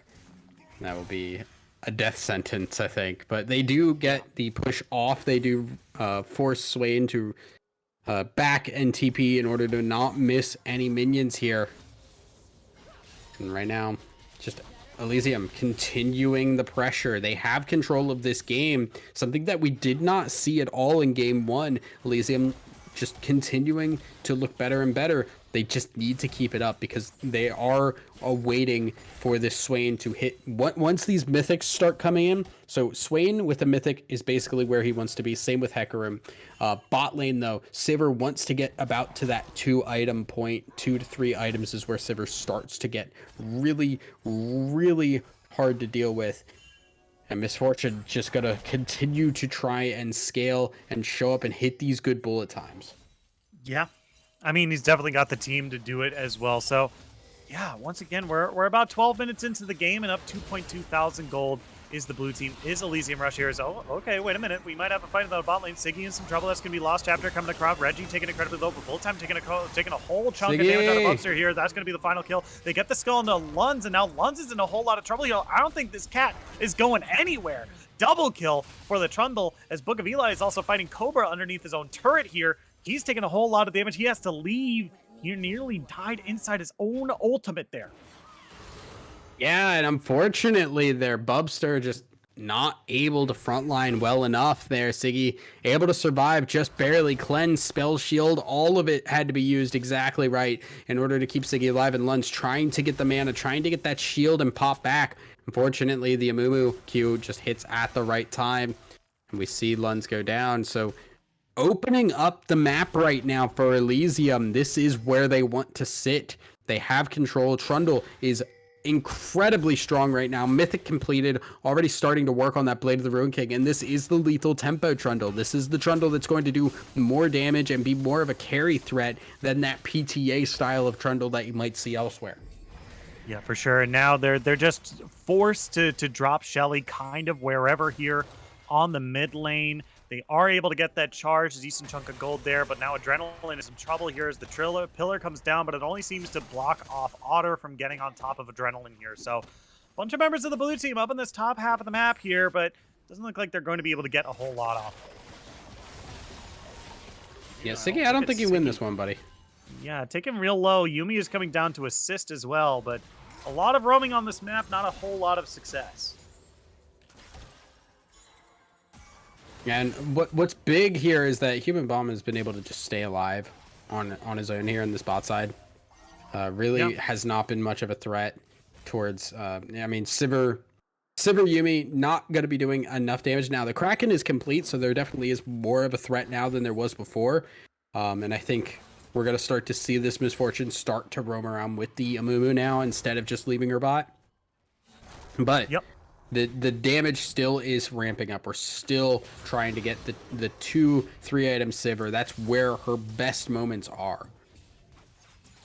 Yeah, for sure. I mean, once again, both of these 80 carries here are really good once they have a whole lot of farm in their pockets, right? I think you can say that about literally any 80 carry, but I feel like for Sivir and Misfortune, right? If they're going to spike a mid game and then try to carry towards that late game, right, they need to have those 2-3 items in their pocket as to maybe like 1 or 2. Absolutely here, and I have some opinions right now. I just realized Cobra's going for the Rylai's Rush on the Swain, which I don't think is inherently bad. I think there are situations where Riley's Rush are good. Riley's Rush is good, rather. I don't think this is one of them. I think you really want to have that Leandries right now. I think you have a Sivir ult. You have the ability to run in. And this is a team that already mostly wants to run at you anyway. You are not looking to get more there as fight breaks out bot. Oh, well, Alex got nowhere to go. The bandage toss might be able to save him somewhere, but I think he's just going to be a sacrificial lamb to keep them off of the misfortune here. His Shadow is offside is used there. It's Adrenaline up in the top lane, pulled into the meat grinder one more time. Otter's going to be eating well tonight as they pick up another kill up in the top lane, 1-for-1 across the map. Human bomb. Yeah. Now in some Goodbye, trouble. Here buddy. comes Bubster on the side. I don't think he's got anywhere to go. It doesn't matter. They're going to be able to pick up that kill there. Now 2-1 in this extended engage here. Yeah, and that is exactly what you needed to see from VRG. They had things falling apart. Things were really rough. You get the kills on the Sivir, get her closer to those item breakpoints, get the tower down on top of that, and you have so much gold. Sivir right now, I believe, backing with a 1,300 gold in her pocket, will be able to start buying some of those PD items, get the Zeal. Now with that attack speed, Sivir are going to be doing so much damage with that Ricochet, and it's going to continue to ramp up. Whereas you look at the other side, MF still sitting on that Kraken, just going to be waiting to just continue to build on that one. Sivir, I think we're going to start to see VRG do a lot better in these fights if they continue going in the exact same fashion. Yeah, for sure. I mean, Sivir is real hard to get away from, and Misfortune is, you know, has some decent movement speed with Strut, but a lot of the times if she's just kind of standing there auto-attacking or even just channeling an ultimate, she's going to be very easy to get onto, especially if you have just a movement speed champion versus a movement speed champion. You know, Sivir is going to be able to collapse onto Misfortune in a lot of these fights, so they're going to have to be careful of that for sure. As we see a bit of a lane swap here, we see the mid laner up in this top half of the map. We see the top laner going down to the bottom side. We have the Misfortune sitting in the mid lane here. Yeah, so far, we're just kind of seeing things slow down just a little bit here. And overall, just under 4,000 gold in the lead here. Like taking a lot of damage right now. Yeah, I would have supported if you had the Curse of the Sad Mummy, but it gets immediately just kind of taken away there as they're going to be able to get 1-for-1 so far, make that 2-for-1. Human Bomb throws out the bullet time, but it's not going to be enough. Tries to get as much damage onto Siggy as possible, but that's going to be a double kill for the Sivir now. There's now Reggie now nowhere to go. It's going to be the fourth to fall now. That's 1-for-4 up in this top half of the map. All right, so I take it back. The Rylai's is good now. And the reason I take it back, though, and I want to be very specific about this, is because Sivir has popped off. Right, Sivir has the damage now, so you can run that supportive Swain. Up until that point, we still had no damage on this team. So now it posthumously has worked. Yeah. But it is working very well now. Otter getting stopped on the back. Bubster's coming. Yeah, that's a whole lot of burst damage already. Gets the flip as well, so might have a way out, but looking to heal off of all this damage. Might actually be able to do something. Doesn't have that ultimate. Oh, throws out the ultimate. I don't think he's landed the ultimate just quite yet. Does he have it active? It looks like he didn't use it, but Swain is going to be the one picking up the kill there. Man. He used the ult, did not get it. Adrenaline probably going to fall as well here. Yeah. Adrenaline nowhere to go. Guys? I mean, he's... Hello? Okay. I don't think we needed to ult that one, but okay. Damn, this Nidalee is so tanky. God, stop. These people are young. They don't know these jokes. Anyway. If they were around for the beginning of Twitch, for the beginning of League of Legends, they'd be very mad right now. Cobra might be in some trouble here. 3v1. That's a lot of burst damage to Trundle ultimate to boot. Human Bomb picks up a kill for themselves. Yeah, but look at how much damage went down, though. Yeah. Like, the fact that you had 3 people there, Swain able to stay alive, we're hitting that point. Breakpoints are being hit. But just, obviously, you're not going to 1v3 on Swain at this point. Regardless, Bubster now just gonna get into a little bit of fight. This is where Trundle wants to be, but there's more people coming. Yeah, it's a 4v1 now, Reggie, and I feel like at one point, yeah, Reggie at one point was like, haha, I got him. Oh no. I'm a genius. Oh no. Thank you, Gundam. Thank you, Gundam, for so many memes. As now we have a little bit of jockeying for position for this Drake now. Drake has spawned. Swain is in the mid lane there, going to deal with the Shelly charge. Misfortune coming down to the bot side there, was spotted out by a ward. They're looking for the Curse of the Sad Mummy here, but there it's going to be. Eliak might give his life here, but they're able to fight down Hecarim here. Adrenaline is going to be the next to fall. Siggy is coming in. Look at where Cobra is. They might have to engage onto the Swain here. Siggy taken incredibly low by Human Bomb here. They're looking for a little bit more, can't quite find it. I think they're just going to let them go. Reggie hunting around for the red team here, finds Cobra. There's the Chomp. Can he find more? It's going to cut him off. Are you trapped in here with me, or am I trapped in here with you? That's going to be Cobra going down here. You're trapped in here with Reggie. Looking for Siggy. Going to take him low. Going to back away, though. Yeah, there it is. Just a bunch of chip damage right now. Not going to be able to follow through on anything just yet, but Siggy is half HP. Oh, man, it was still really, really close, these team fights here, as they pick up their third Drake, putting them on soul point.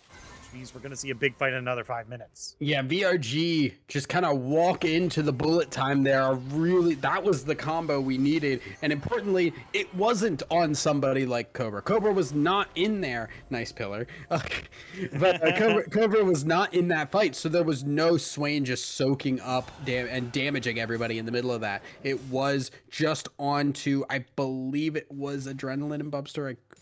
I believe that was the people hit. And they just took that front line down. And from then on, Cobra was not there, was not fully ready for that fight. Siggy and Luns not able to continue onwards there without a front line. You take that down. I don't want to give incredible hope. That was a good play, but I don't think you get that realistically multiple times. Yeah, for sure. Is now that's okay. Well, there's not a whole lot to talk about here. Human Bomb actually does a whole lot of damage on the Siggy there, trying to turn that around, but that was a real quick 1-2 punch there by the 3v1. And I think this has kind of been their strong point here. VRG has been really quick to kind of answer a lot of these, what, Elysium is assuming is a one-on-one. As now they're starting up the Baron. Okay, they're going in. They've already got a decent chunk of damage onto Siggy here, trying to run away. Taken incredibly low. No Yumi to heal them. Double kill for the Syndra now. Lund's trying to get over to Adrenaline as fast as they can, but Trundle's going to be the one picking up that kill, as that's going to be the bandage toss coming across onto Adrenaline here. Taken incredibly low. Nowhere to go. Double. Let's go over to In and Out. Pick ourselves up a double. Trundle and Syndra picking up 4 kills across the board. There's now Cobra waiting in the wings, as now they're starting up the Baron for themselves here. Able to do something. Do you think where was the Swain in that fight? Like, you started up the Baron. You have to expect a team is going to fight you. You need your Swain for that team fight. Now it's Cobra against the world for this Baron. Yeah, and now, this Baron's looking real low. I think this Swain might try to flash over the wall or something. Okay. He nearly steals it, but real good timing with Reggie there. Oh, he didn't have smite. Oh my god. I would have screamed. That actually was closer than it had. I watched a jungler lose a Baron to a tick of Leandri's 2 days ago, and that was really upsetting. Yeah, I have had many a time.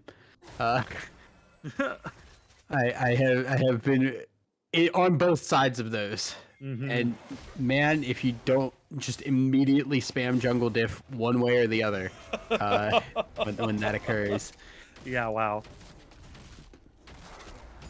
So here right we now, are, 24 and a half minutes in here. We've got the Baron buff. Let's see how they're going to split themselves up, and if they're going to. Really going, but I think they're looking for Adrenaline right now, actually.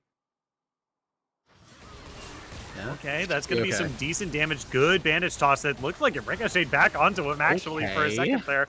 Book of Eli is going to be the one finding the kill there. As Elysium just says, yeah, that's a cool bunch of like little gank squads you've been throwing around the map. What if we did the same thing? I hope you don't mind if we steal your idea. Yeah, this is unfortunately Adrenaline being down. Where is anybody responding to this? Yeah, Swain's up in the top lane. Hecarim's getting his red buff. They're taking inhibitors. Guys, where is the team? Hecarim is still just starting to back right now. That is very unfortunate, and that's a minute before Dragon. They're going to lose this mid lane tier 2 as well. That's huge. This completely opens up the map, and now we're looking at Elysium having complete control of this Dragon area in the next minute or so. They're going to back reset here, but with the wave pushing bot, it is going to be a hard task to try and control this Dragon pit for the side of VRG. Yeah, and they already have the vision into their enemy's jungle as well. They have eyes on almost all the entrances, basically, at this point. If you count the minion waves as another ward, right? They know where the red team is right now. They could very easily start this Drake. They're almost all of them are at full HP. They're making their way towards the Drake right now. They have excellent ward coverage. Like, this is great. And they'll even have like the Baron buff for a little bit longer for some extra combat stats too. Definitely, it's a very unfortunate here. I feel like they just have to give this away. Bubster may end up making that choice for them. Yeah, Bubster forced to use that Onslaught of Shadows there. That's really important. That's a team. They are a team that is very ultimate dependent. That like if with one tool down, I'm gonna use an Overwatch term. Their ultimate economy is not as good as the blue teams here, who have a lot more powerful abilities that they're trying to combo with each other. Yeah, and look at the pings here tell such a story. Elysium pinging that mid lane. They're trying to push that in. Reggie's just going to take the dragon because they're pushing in that mid lane, and the bot lane is still going to be a threat. They can't answer the dragon. They have to hold that mid lane. They don't want to run the risk of trying to fight that dragon fight, losing and just losing the game. They want to protect their mid lane inhibitor. Yeah, and now they're in a lot of a worse state now because Ocean Soul, insanely powerful. You get some healing every single time you press your ultimate, but notably with two Ocean Drakes, they can just like, hey, we're gonna poke at this turret a bit. It's not just ultimate, buddy. It is everything. Yeah. And so, ooh, wait a minute, Bubs are in some trouble here. A whole lot of damage coming down from Bullet Time here. Book of Eli immediately flashes out Pop's ultimate, but look at that. Swain ultimate cannot save you from the meat grinder as Urgot is going to be the one picking up another kill there. It's 2 for 1 with only Amumu going down. And this, look at these HP bars right now. Watch them for a little bit here because they are going to start healing up a whole lot. This is the importance of that Ocean Soul. They can get into this fight, scrap a little bit, walk backwards, and heal up a decent chunk of their HP bar. Look at Book of Eli right now. Yeah, if this was not Soul, like, that would have been fine. Any other Soul, and that may have been something Siggy and Adrenaline could do something about, but because it is the Ocean Soul, they are healing up just as much as Adrenaline and Siggy, thanks to that Yuumi. That could have been something they could play around, but because they lost that soul, they're unable to do anything with it, and they're going to lose an inhibitor, they're going to lose an inhibitor tower, and the game looks like it's falling out of their hands. Yeah, and look at this. Syndra doesn't even need to back for healing at this point. She can just roam around the map. Remember when we, like, a few seconds ago, Book of Eli was below half HP, and all he needed to do was throw out some damaging abilities onto enemy champions, which at this stage of the game is insanely easy for the Syndra, right? And she starts healing up health and mana like out the wazoo. And then she leaves combat, and now she's at full health again. Yep. Ocean Soul, very good, very fun, does good things. Yeah, do good. Would you like to have to buy healing reduction on a team that doesn't have healing? Yeah. You heal good. Yeah, you're all Mundo now. Gosh. So it is just going to be clearing out waves, waiting for this Baron to spawn in the next 15 seconds or so, and I think Bubster really just going to be looking for an ult into the pit and trying to steal something. Elysium are trying to set it up so that does not happen right now. Yeah, now it's just going to be a real tough position for VRG Olympus here, and Elysium just continuing the chokehold on this map here. They're going to start up the Baron, but I think they're ready to peel off at any second. Adrenaline has shown up. There's the Trundle Pillar right there. Going to pop the Mundo passive. But they have to. You got to keep your eyes on this mini map here. Look at the bottom. Look at the bottom lane right now. Yeah. Inhibitor just spawned. They're going to lose that inhibitor again if they don't send somebody back. But they can't send somebody back because the Baron dance is going on. Yeah. Elysium taking a lot of damage. Yeah, Elysium is actually taking a lot of damage from this, especially Reggie here. He's already below half HP. I don't know who's supposed to be tanking just the send Baron Adrenaline back right now. Yeah, he's backing. They're going to stop. No, they did not. Reggie, what's up? Reggie, you are... He said he had to smite. Okay. He does not have smite for this. That's important because now the red team walks into this cave again. They're going to keep walking into this pit. The blue team... Yeah. But what's good is that the blue team doesn't even... Oh, okay, here we go. Bandage toss onto the Swain here. Immediately deleted. Aliak is going to pay for it with their life here. Onslaught of Shadows coming in as well, but Bubster is going to be the next to follow up as well. Siggy running for the life and a teleport coming through from Mundo, but Otter's ready to go, and Human Bomb is even more ready. Lums is going to be the next to fall. Double kill for the Misfortune, and now Adrenaline stuck between the rest of the blue team here, but I think they're just going to keep him there. He's looking for the Syndra here. He might be able to do it. That was a lot of damage from the Q there. He's still looking for more. Eli's actually taking a lot of damage here. Might be able to do something. Getting away, kiting him around. Trundle picks up the ace there. And now look at the rest of the blue team. They're just like, okay, we're just going to kill the base. You've got nowhere to go, nowhere to hide. Game 1 was a fluke. Game number 2, that's for realsies. 1-1. Elysium Rush picks up their first win of the series. Yeah, the last fight there, I feel like Adrenaline just TP'd so late to that. If that had been a Mundo in the fight much earlier, that may have been able to turn things around. But because Mundo showed so late, they could just run down the Sivir and just turn back around to finish Mundo off at the end of it. Such a good game for Elysium. And I liked the spunk that we saw from oh my god, why am I blanking on this VRG?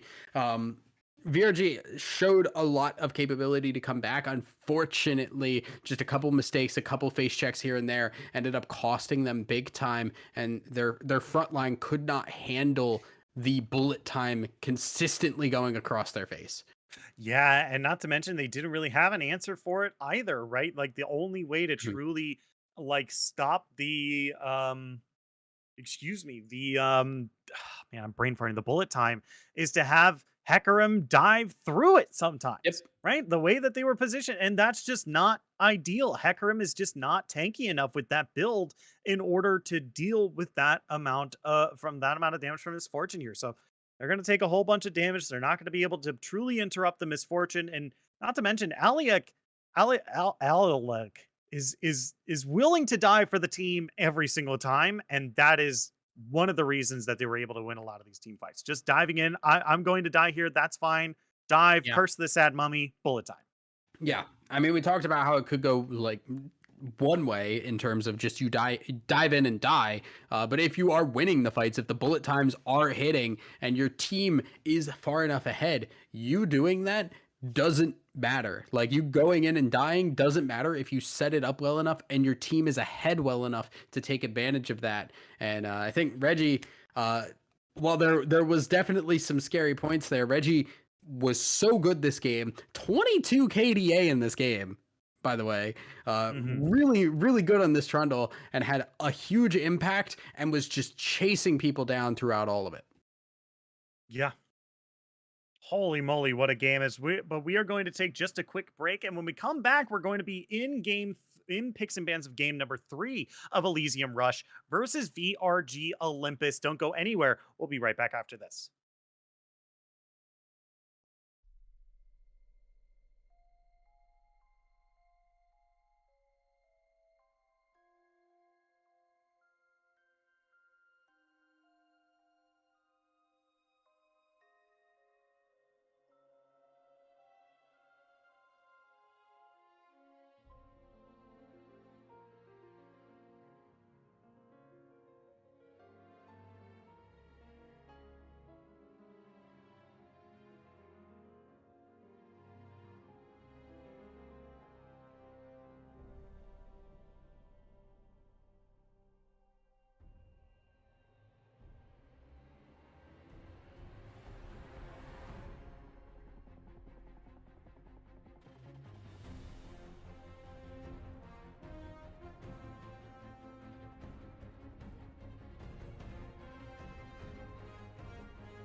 Hello, everyone. Welcome back to Zero Gravity Gaming. My name is Shinkari. I'm joined by Thousand Eyes, and here we are in picks and bans of game number 3 of Elysium Rush versus VRG Olympus. If you're joining us for the first time, VRG Olympus was able to find game number 1 success, but now game number 2, Elysium Rush, able to turn it around. Is this going to be a coin flippy gold series, or are we going to see Elysium Rush continue their dominance within this best of 5 here and close it out 3-1? Who knows? But we'll definitely get a better glimpse of it as we continue into game number 3. Thousand, you ready? I am ready as we see VRG banning away that Trundle right now, making sure that that is not going to be picked, as well as the Syndra, definitely wanting to take that one away. Obviously, well, once again, was not the biggest pop-off moments, but Book of Eli did a great job on that Syndra, and they do not want to first pick it, and they do not want to give it away this time. So bans have changed drastically since the start of this series, as the meta of this series is evolving. Yeah, for sure. Is now we are seeing the misfortune hover for VRG here, and I like this as kind of a 4th ban, essentially, to take this away from Elysium. They had such a good game on it before and was able to play around it really well here, and this opens up for Swain one more time, right? There's not an ultimate that's just going to be able for someone to just sit outside of your ultimate and just deal a whole bunch of damage while applying Grievous Wounds to you as well. So this is a good first pick here. It also opens up the Swain. Let's see how Elysium chooses to respond here. Yeah, so we'll see. They're gonna take that Amumu away, it seems like, which I think is a pretty smart call here. The Amumu did a great job, I think a lot better than I had expected initially, and they do not want to let VRG get both of those, because Elysium obviously recognizes how good that combination is, so they're going to keep that away. Now the question is, what do they want to answer with here? I would assume they're probably going to be picking up an AD carry themselves, and that will maybe be the Samira?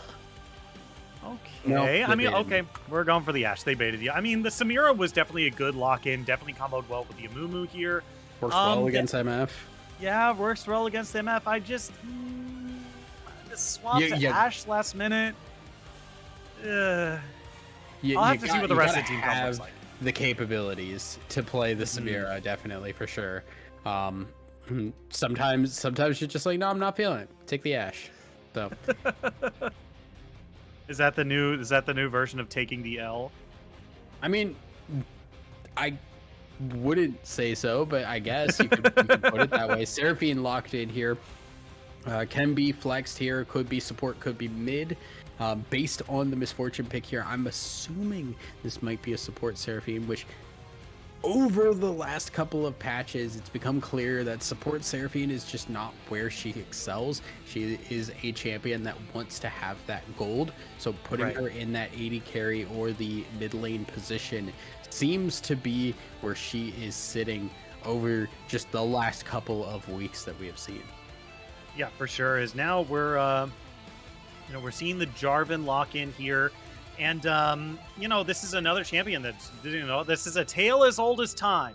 Jarvan Cataclysm plus Misfortune, and now plus Seraphine as well is going to be very powerful. But Yasuo. Okay, we're going to see the Yasuo lock in here. All right, so Yasuo lock in, which I'm a little sketch on, because one, you've got a Jarvan already, which is not a fun time for the Yasuo to have to deal with. On the other side too, Amumu and Ashe do nothing to help you. They set you up in terms of crowd control, but they do not give you those knockups that you need for your ultimate. So currently Yasuo is all on his lonesome in terms of damage, and you're probably going to want a little bit more damage here. With Ashe and Yasuo, there really isn't enough DPS. If VRG pick a heavy tank in this second half of the draft, there isn't going to be a lot for Elysium to do in order to keep themselves in this game. They're not going to have the damage to win fights. Yeah, I would like to propose something, and this hit my brain, and then it was maybe influenced by the reaction of our producer, everyone's favorite MXL. What if this is a support Ashe and a DPS and an AD Yasuo down in the bottom? And then a jungle Amumu. Yeah. I would not hate that. Just it is a decent matchup in terms of just bot lane, but I'm a little concerned just where your team then is gonna end up being. You're losing a lot of frontline capability, I feel like. Just Amumu jungle has not been incredibly great. There's a reason he's been picked support more than anything else. All right, well, we have one final pick here, and I think that'll cement whether or not this Yasuo is going mid or going into the AD carry role. Let's see. We got a drum roll. Keep the drum roll for 20 seconds. But yeah, we have a Renekton and a Gwen lock-in here? Question mark? This looks like we're gonna have one of those mid lane. I would think either one of them can do pretty okay. And yeah, looks like we are gonna be getting that Zac mid lane. Yeah, we're getting the special here. Oh boy, They'll do it. Okay, They'll do it. I know they will. You know what? If there's anything I have learned over my years of casting ZGG, it doesn't matter who it is. They will do it. They will do it. What is it? Yes. Who is they? Anyone. Yep. So, just taking a look over here at, trying to find OPGGs here.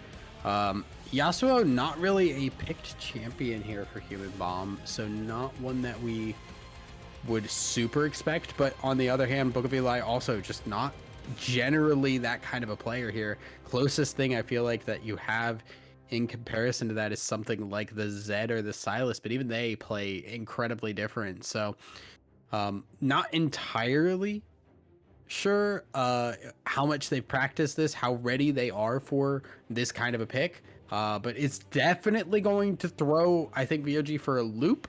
They picked these solo lanes with the intention of we're going to beat up a Yasuo in the mid lane, and now Gwen's going to be fighting the Zac instead, which isn't the worst thing for Gwen, but not why you picked a Gwen mid lane. Right. I mean, we'll finally see where it's locked in. Okay, we got a Zac in the jungle. Okay. So that means it's a Mumu mid lane. I'm kidding. No. Okay, they baited us. They are putting. I was hoping we'd get some funkiness here, but it looks like it is just going to be the Yasuo mid, and they are just going to opt into this matchup here. Yep. Looks like Gwen Yasuo matchup. I don't know well enough because I don't play Yasuo because I have standards, and yeah, Gwen, I have friends. Yeah, I have friends that love me and take care of me and would check in on me if I was playing Yasuo. Yeah, if I locked in Yasuo, they'd just be like, hey, especially babe, in you like just locked in Yasuo. You feeling okay? And then you're upsetting Brennan so much. Oh my god, you guys can't hear Brennan yelling at us in our ears. Yeah. You can't hear it, but it is funny. It's really really funny for us. Yeah. That's an us joke, not a you joke. Gwen can be, I would assume, pretty okay in this. The only thing that Yasuo really can block is the ultimate, and Gwen just can dash around that wind wall so very easily. Bot side, though, I feel like Ashamumu is not gonna have any good time ever at all against a Misfortune Seraphine. That is a lane bully lane followed up by a level 6 that will crush you. Yeah. Not to mention, there's not a whole lot of synergy between Ashe and Amumu either. Like, I would argue that this lane is similar to that of Ashe and Leona, but the difference between that and Amumu and Leona here is that Leona actually buffs up Ashe's damage. Amumu doesn't really do that, right? So now we're in this precarious situation where, sure, a lot of these champions might be good individually, and Amumu was a good counter pick, but I feel like they drafted a bunch of characters, but not really a comp. Yeah, it feels like there was just this some kind of like super deep level thing that was planned, and it just couldn't work out. Whether it be because of bans or like matchups or it being picked away, something feels like it just didn't go right here. We're kind of back where we kind of started of the Yasuo Ashe I just don't feel like it's enough damage, personally. Yeah. Now, granted, at this point now with the Zac and the Mordekaiser, there is stuff for Yasuo to play off of. He does not have to be entirely self-sufficient. Mordekaiser with the E can set up the Yasuo. Zac as well can obviously set up with the knockups that Zac has, but it doesn't feel great. And it feels like when you already have a low DPS carry like the Ashe, Yasuo is the pinnacle of this composition. And if Yasuo does not do well, if this Gwen, which was picked specifically to go against the Yasuo, does well enough, there is no team for Elysium. They're going to go into the mid game with absolutely no damage and a Renekton Gwen Jarvan bearing down on top of you. Yeah, exactly. And you can kind of see that kind of illustrated in the pro comps analysis as well. Like, you take a look at this graph here and look at that bar, how high up this blue bar is in comparison to Elysium's, right? They need to get to this mid game here, and then they're on par with VRG Olympus. And that's only if they don't get if they don't fall behind a massive deficit during that time as well. So yeah, I mean, once again, this pro comps guide, really, really smart with selling like, hey, VRG Olympus, you have a really good early game. Go ahead and press that luck, push it as much as you can, bully this Yasuo, bully this Ashe, survive against this Renekton, you'll be fine. But with that, we're going to take just a quick break. And when we come back, we're going to be on the rift of game number 3, Elysium Rush versus VRG Olympus. Don't go anywhere. We'll be right back after this.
Hello, everyone. Welcome back to Zero Gravity Gaming. My name is Shinkari. I'm joined by 1,000 Eyes, and here we are on the Rift. Game number 3, VRG Olympus is on the blue side. Elysium Rush is on the red. We are ready to get this game underway. 5-point start. 30 seconds until Yep, pretty much just going to be standard here, and I think that makes sense. Nobody does anything level 1. Yep. There's you can bandage toss and volley, and that's really about it. Yeah. But I mean, it's just bandage toss. That's it really is. Yeah, you have a good amount of auto attacks because Ashe has like the slow passive, but you have to land the bandage toss, and then you have to bandage toss onto someone by themselves, and Ashe has to be within range. So, but what it is do, Ilelek has the good Amumu skin, the winter Olympics one, I believe it is. yeah, Vancouver Amumu. Why is that the good one? Because the colors just look good. Uh-huh. Colors look nice. They look good. And you know what? I'll take that over whatever goddamn monstrosity they turn Amumu into every other skin. I mean, I guess. I still like what is it, Prom King? Is it Prom King Amumu? Yeah, something like that. It's all right. But he's got a suit. Gotta go with the classics. It's got a nice suit. It's got a nice tux. Important to note here, Adrenaline has swapped into the mid lane to fight this Yasuo, so it does look like they really just wanted to get that Gwen into the top side and the Renekton in the mid, which makes, I think, a bit more sense. I think either matchup, you're fine. I think you rather have the Gwen in the top side as opposed to, whoever is in the mid lane. So makes a lot of sense. Gwen gonna do okay. Renekton obviously going to do pretty well into a Yasuo matchup. And we'll see how this kind of turns out, because there is a lot that has to come back up here for Elysium. Yeah, here, Cobra doing a whole mess of damage to Otter here. Luckily, both these champions heal up a whole lot, so I feel like especially with the Doran shield start for the Mordekaiser, this is going to be relatively fine for a little while before it truly gets out of hand. But, once again, I don't expect a whole lot from these lanes just yet. Like, we are going to see fights for sure, especially with Renekton, Jarvan, Gwen on the top half of the map. This is going to be rather bloody, but I don't think quite just yet. I think Jarvan's just going to grab the scoots and just make his way over to the top lane. Maybe mid, who knows? Yeah, funnily enough, Jarvan does not need to do much in this early lane, early game. He's just kind of hanging out. Ignite burned. Lilac in a little bit of trouble. Lost time's taken pretty low, and Aliak doing a decent chunk of damage, but this is another problem with Ashe as well. Her main tool, if she's outside of auto attack range, it's volley. And if there are people in the way, volley doesn't do a whole lot of damage. Yeah, you can even argue that it doesn't do any. Yeah. Depending on the champion, will not do very much here. Meanwhile, you take a look at other lanes now. A little bit of a dive here, Reggie. Yeah, he's behind the turret here. Lunds is half HP, but he's 1v2 right now. Eliak takes a stray turret hit here. Has to flash away in order to not lose his passive here. Now, Human Bomb is in a whole lot of trouble. Almost gets snared up, but gonna take a bunch of burst damage from the dual lane here. That's not ideal. Definitely not. You don't want to. I mean, Zac is not an incredibly flash dependent champion, so it's okay. His has so much range of the slingshot, it doesn't really matter. However, you don't want to be losing that on trying to dive under a tower that early on into the game. Now, looking like they're going to try and go for a second one, it's seen. Yeah. Flash, bandage toss as well, but now rooted up underneath the turret. Disaster. First blood goes over to Lunds, and now they're going to be able to pick up this easy second kill as well, as Lost Times is going to pick up that kill there. Human Bomb has nowhere to go here. They're flashing forward, looking for it. Going to trade flashes here as Bubster shows up as well. Disaster in the bot lane for Elysium. I am a little flabbergasted there. I don't think that gank was at all necessary. One, don't think you have the damage. Two, I think they're way close to the tower. I think you have other lanes you'd like to help out here. You know, you can set up Yasuo decently to maybe do something. You can go top lane. Otter and Cobra have been going at it non-stop so far. And you can see that continuing on. But they've been fighting non-stop. Gank that lane. I get you want to get this dragon, but you're not getting. You can't force it. When you force it, that is exactly the kind of stuff that will happen. Mm-hmm. Yeah, and you know, at the end of the day, if you try to, never mind. I was going for something, probably not kosher. We're just gonna move on. Yeah, I mean, you're right. Like, this top lane here seems like ideal real estate for a gank right now, right? Cobra has been pushed up so far. Otter has shown that he has the damage in order to fight them. And meanwhile, in the bot lane, once again, Ashe has been not in really good positions to follow up on these dives, on these engages. And Aliak has been playing so aggressive with these bandage tosses as well. Like, before, I don't think I made a noise, but I definitely saw, like, Aliak just throw out a bandage toss, like, while Lost Times was just, like, really close to the turret. And now they're trying to do these dives. Human Bomb isn't in position to do anything about it, and Volley is going to be blocked by minions. It's just a recipe for disaster, but they're still looking to push it. Yeah, this feels like desperation already, which is scary. They're diving. Okay, they're doing it again. Aliak tanking up the turret here. Lund's taking incredibly low. He's going to bandage toss right back in. He's going to sacrifice himself, but now here comes Adrenaline here. What? 1 for 1. Reggie's going to get stunned up. He's going to be taken real low here. Adrenaline is going to be the one picking up that hero. Now Bubster looking for the EQ combo, but not going to be able to flag and drag on the Human Bomb, who is able to escape with their life here, but it's now up against a 2-0-2 Misfortune and a 1-1-3 Seraphine. This is not looking like a good bot lane right now. I don't know what's happening. You're diving. It didn't work the first time. This time you don't have the Zac passive. You don't have, like, anything that really changes the game in your favor. And even if the TP from Adrenaline does not come through, that is a 1-for-1 trade. Yeah. Like, and it is a support for support. It's not like you're not coming out ahead on this. And in the meanwhile, like, Jarvan can just do whatever he wants. Like, you're not winning out on this. You're going for a gank and trading 1-for-1. That is a waste of jungler time. Yeah. This is such, like, a weird point that we've seen this bot lane trying to force so hard to get kills in this bottom lane. And it's weird to me because it should be the weak side. It should feel like bot side should be the weak side here, right? Because, like, Yasuo seems like a much better person to get items on to scale, right? I mean, you can make the argument that you can't gank Yasuo, just because he's just not going to be able to do anything. But top is just ripe for a gank right now. We're starting to see Reggie finally go for it, but it might be a little bit too late.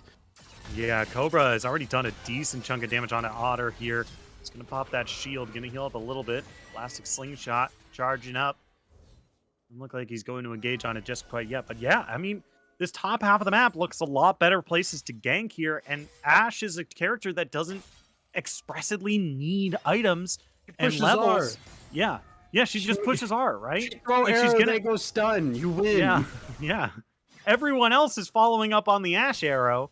You know, Ashe can do damage. She's the AD carry, but, you know, you have a Yasuo. It's not like you don't have consistent damage. And you have a Mordekaiser as well. These are two solid, consistent damage dealers that, you know, even if Ashe were to fall behind, okay, Enchanted Crystal Arrow, Curse of the Sad Mummy, we got some good stuns here. Let's see if they're able to do anything on this. Adrenaline taking incredibly low here, but Aliak is going to be the first to fall. Seraphine ultimate comes across. Book of Eli is going to knock Lums into the air, but he's going to go down here. They've traded 1 for 2 so far. Elastic Slingshot going to get onto Bubster here, incredibly low. Reggie, don't go for it. Reggie, come on, bud. Chilling Smite on the Lund's going to be able to find the double kill there. Flashes back to safety. Ends up being 2 for 2. Or 2 for 1. No, it is a 2 for 2. 2 for 2, yeah. Yeah, the Amumu just respawned. Once again, though, it's like that was a perfect engage, but you don't have damage yet. You don't have the Yasuo, like, so you are only going to get a 2-for-2. Like, you're only going to go even there because the Renekton pops are. He's so tanky, you can't really do much about him. Like, they caught Luns out, which, you know, they ended up getting the kill on that one, but man, they almost lost that fight too. I don't get what the purpose of these engages is supposed to be right now when you just do not have champions that can compete at this point in time. Yeah, it's just really odd decision making we're seeing from Elysium Rush here, and it doesn't feel like we're casting. It doesn't feel like we should be casting like the number 2 team in the league, right? That only lost 4 games this entire series is now diving onto the gets a good knockup onto Adrenaline here, but half HP, but Eli's not really going to be able to find. Book of Eli's not going to be able to find a rest and an intro into this fight here. So really just going to spend that ultimate there in order to just deal some damage. As now they're popping the Rift Herald mid. This might be first turret.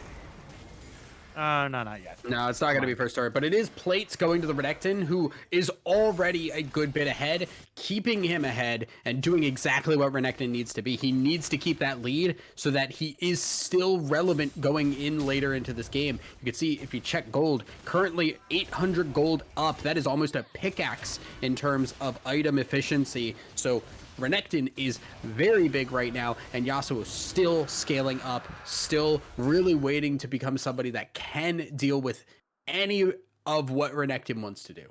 Yeah. And not to mention, like, it's so tough for Yasuo to fight Adrenaline right now just because he's sitting on those plated steel caps. And against the Yasuo early game, that's really all you need, right? Plated steel caps plus Vamp Scepter means that you don't take any damage, and any damage that you do take, you're able to heal up relatively easily in addition to the healing that you kind of have innately built into your kit as well. So like a lot of these lanes that they were kind of looking to, they were maybe not looking to get ahead, but we're hoping would get ahead just on the virtue of, you know, being a strong character in a lane. You know, they're going even at most, right?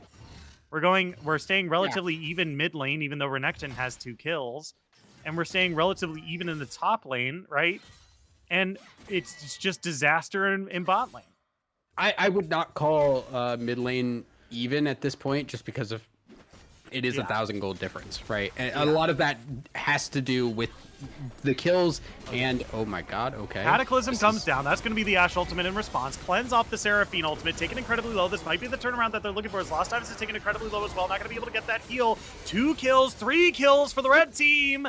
Elysium finally able to find some footing as now they're looking for Adrenaline here. Slows them down, knocks them into the air. Doesn't have that last breath available, but gets a decent chunk of damage onto the Gator as he has to get away.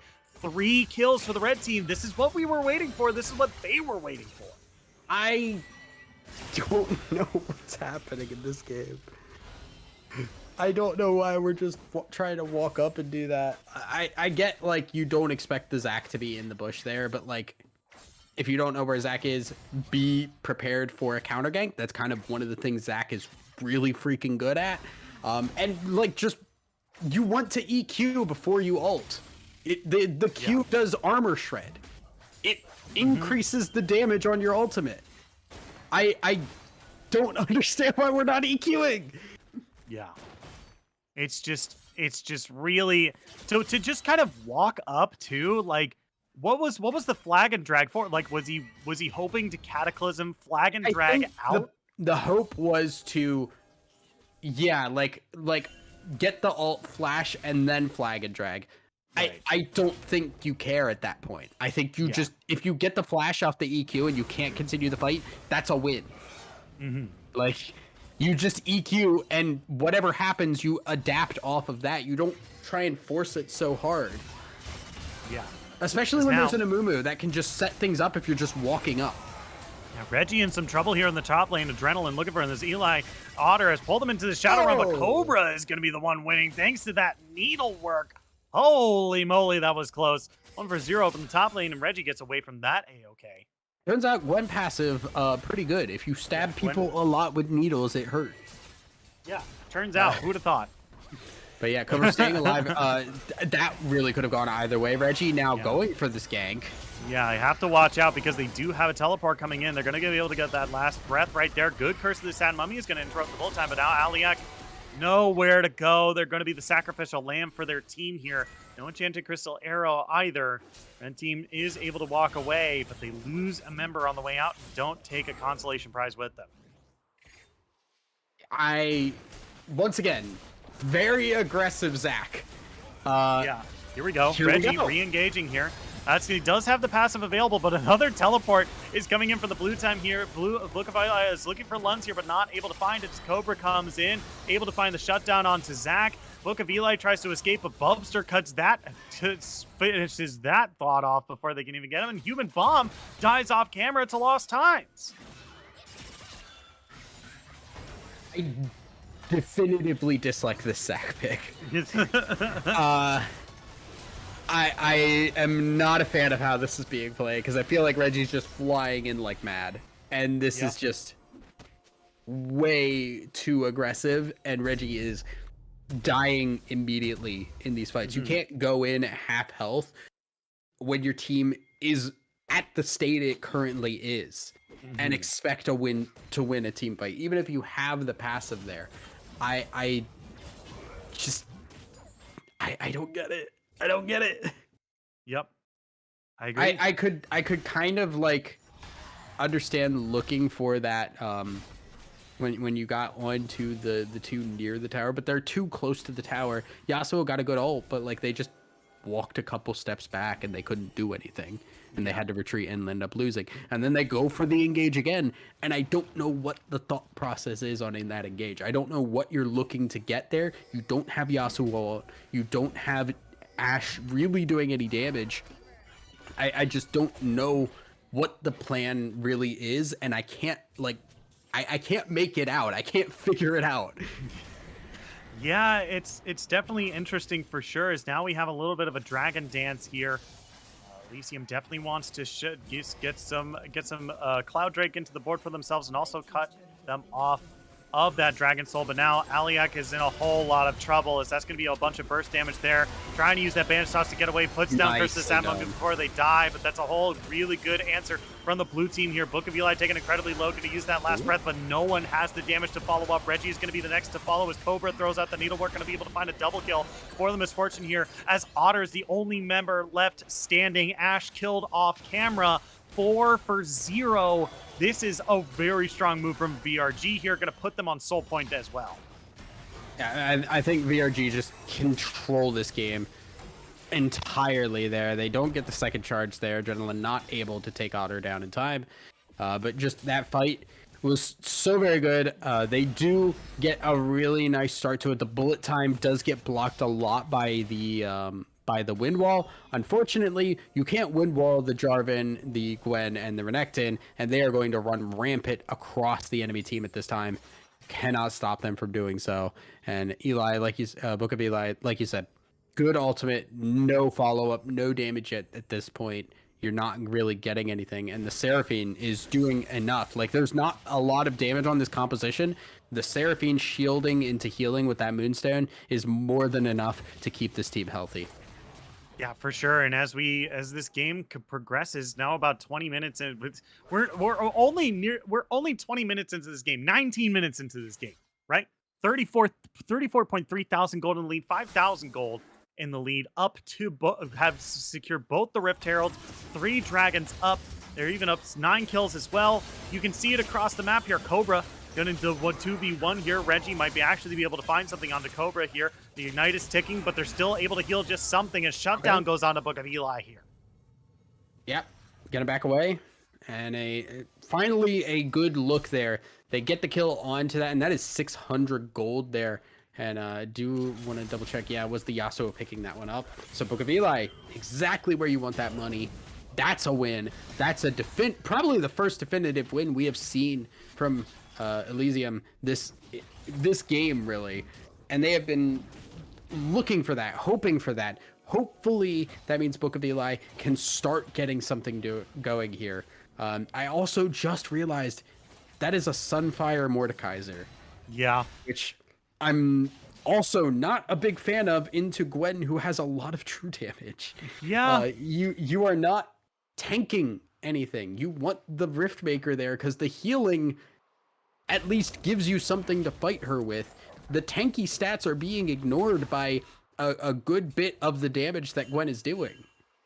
Yeah, not to mention that, like, the Rift Herald is what's gonna, or the Riftmaker is what's gonna be able to keep you in some of these fights as well. Like, the Corrupting Leer might not be good, but, like, the Riftmaker is very good, and Mordecai, that's, like, Mordekaiser's best item by far, in my opinion. Yeah, I do think that the Sunfire Mordekaiser is not a bad pick, like, for some instances. This specific instance, it is not good at all. Okay. Yeah, so now, yeah, we're just in a precarious position now. Is, you know, we've got another big fight that happens to happen in about 2 minutes here to compete for Dragon Soul, and we have an Elysium Rush here who just can't really hold toe to toe here, right? They just have a lot of problems. They can't really find decent initiations, and the initiations that they do find are Aliak and Reggie just being overly aggressive. It feels like they're the only people communicating when they're going in, and no one else is communicating that they're able to follow up. It's just saying, like, hey, we're going in, be there. It's like, okay, I guess. Sunday. We are going Here in. we go. Yeah, we're going in, as that's going to be the last breath on the Cobra here, taken incredibly low, but here comes Adrenaline into this fight here, but he might be a little too late. 3v1, pulls him into the Shadow Realm. Yamino Gemu looking for the kill on the Croc. Otter might have bitten off a little bit more than he can chew outside the Shadow Realm here. Adrenaline has nowhere to go, as that's going to be, look at this on the backside here. Good Enchanted Crystal Arrow is going to stun up Lost Times after that Curse of the Sad Mummy here. They might actually be able to find a lot of kills here, might be able to put them back on the map. Good bandage toss onto Lunds. Eli Reggie is able to find the kill, 4 for nothing at the end of that. That's a huge win for Elysium Rush to put them back into the scoreboard here, and now they're going to get this objective bounty, hopefully, before it falls off, and a Baron buff to boot. This is real big, but Bubster over is on over the the wall. side. He wants in. Yeah, he doesn't have the flag up, so he'll have to use the Blast Cone or Flash if he wants to get into the pit, but they are wasting no time. Good last breath on the Bubster here. Tries to use the Cataclysm, but can't quite do it, so now they're going to get back into the pit. They're going to get the objective bounty. They're going to get the Baron. They got the last kill. They're going to stagger these respawns a little bit, but here's the thing. They have to beeline for the Dragon right now, because in 20 seconds, we're going to see the Soul Point match. Yeah, that whole fight was just one after another of VRG walking in one at a time. You saw the Gwen go down. Adrenaline TP'd in and was trying to 1v3. Then you saw Lost Times and Lunds trying to 1v3 or 2v3. Like, it just doesn't work there. Like, you can't make that work even if you are this far ahead at this point. And now they're not ahead. Gold lead has shifted very slightly in favor of Elysium, and this Yasuo is doing the damage needed for them. Yeah, and now they're clearing out this Dragon very quickly here, but they need to go in. This Zac doesn't have Smite, though, so they should be able to steal it away. They just have to, here we go. 3,000 HP, but they're doing a good job not damaging it. They're waiting on the Smite cooldown. There it is. The Smite fight. Red team wins it. Enchanted Crystal Arrow comes across, but it doesn't land onto anyone. But a huge final breath is going to be able to get that damage. 2 kills for the Zac, 1 for the Amumu, another for Mordekaiser, the ace for Ashe. This is the Elysium we have been waiting on, and after the shakiest early game we've seen all series long, Elysium gets a huge win and a huge lead, 3,000 gold. They stopped the Dragon Soul from being achieved, and now they can shove down 2 waves if they want. They can shove down as many turrets as they'd like with the Baron buff. Yeah, VRG left the door open, and Elysium planted a C4 charge on it and have completely blown open this game. They are taking over at this point, and they get the Baron, they get back, they run straight to that Dragon, and immediately win the fight because of that Yasuo who just got gold, getting a massive last breath. Like, you cannot script this any better. Exactly what Elysium needed to get back into this game happened, and they were just barely able to get that in. It had to be mistakes from VRG to get to this point, but Elysium took advantage of that and are now in a 4,000 gold advantage. Yeah, this is absolutely gigantic. I mean, it was also just being able to secure the Baron while the objective bounties were still available for them as well. That was a nice chunk of gold into their pockets as well. So now we are looking at, when we were at the Dragon fight, you said it before, right? They're equal now. You can't just go into this. You have to respect their damage, right? Because now we're in a stage where, hey, you know, they actually deal damage. We don't have a big lead on them anymore. Yeah. And so now a lot of respect has to be put onto this. Otter looking for the fight on the Cobra here, but it's 4v2. You didn't think it was, and that's going to be the classic Cataclysm bullet time, but Otter's inside the Shadow Realm. Might be able to live. Bubster comes outside, though. He gets the locator cards, but the second he wins, he puts his dual disc away, and someone punches him in the face and steals it from himself. Oh my god, I thought I was sick to take a drink there. They get the kill out I won the duel. Give me your locator cards. Sure. Yeah. Boom. Battle City tournament winner. I wonder if that was like a plot line in the manga and not the anime of just someone going around beating people up and stealing their locator cards. Just like turn it Battle City into tournament. Fight Club. You know, Yeah. You won the duel, but will you win these fists? just absolutely pummel somebody. Yeah. So, Book of Elysium now. Ooh, wait a minute. Here we go. Just dives on top of him. Easy peasy. Curse of the Sad Mummy as well. Bandage toss to follow up. Lund's got nowhere to go. Human bomb on a killing spree. And Elysium have just completely flipped this game on its head.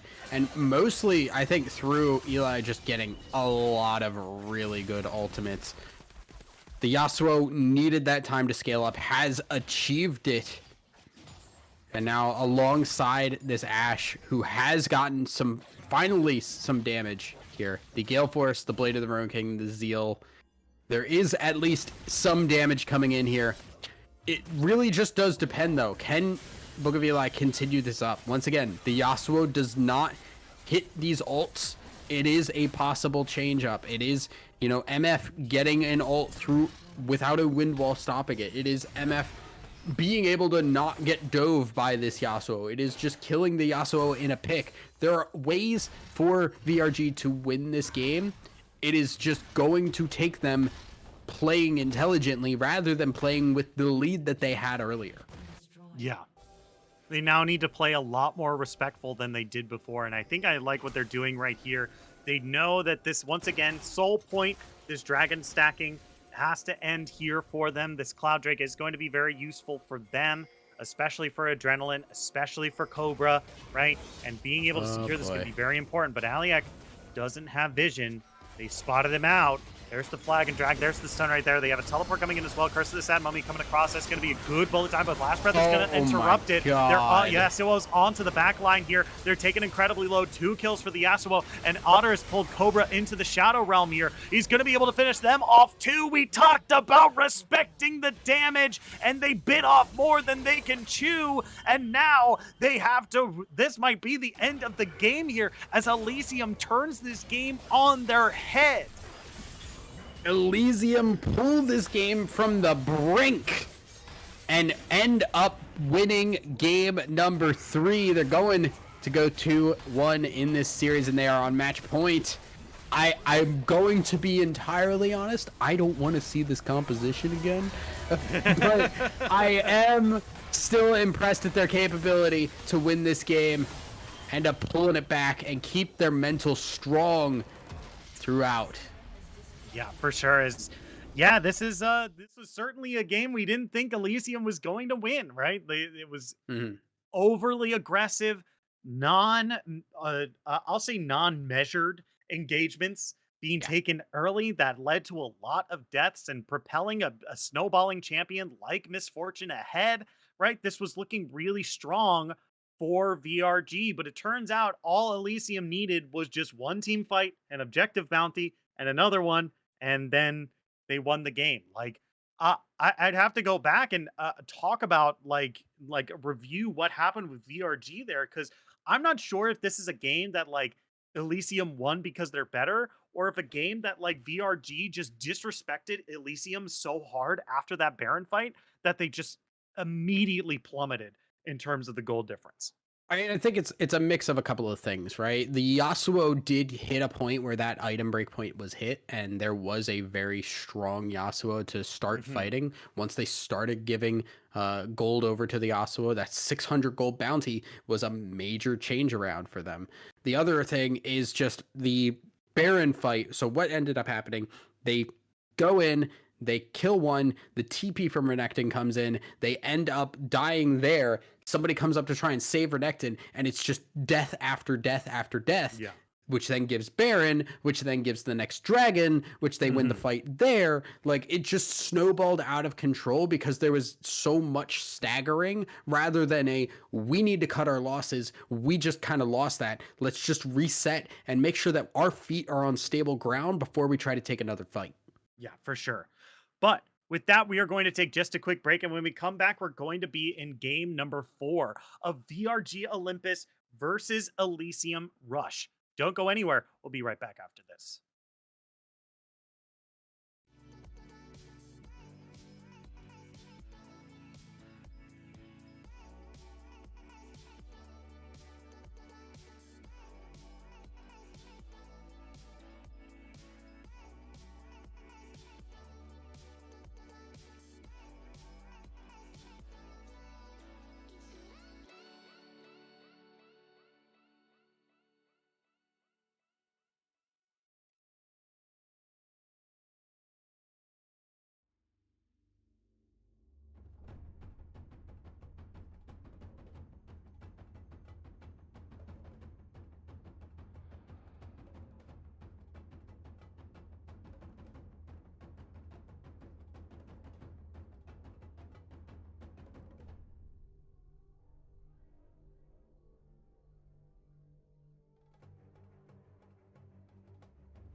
Hello, everyone. Welcome back to Zero Gravity Gaming. My name is Shinkari. I'm joined, as always, with Thousand Eyes, and here we are in game number 4, VRG Olympus against Elysium Rush.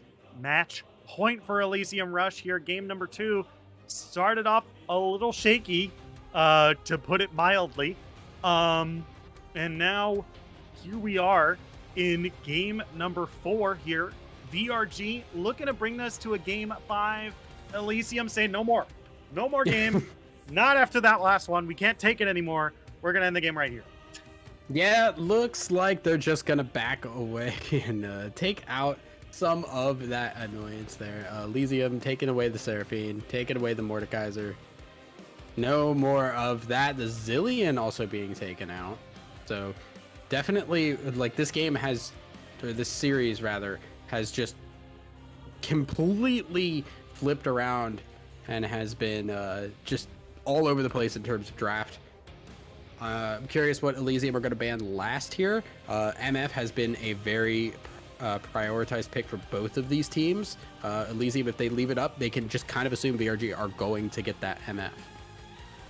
Yeah, for sure. I mean, this is VRG definitely picking up this. Okay.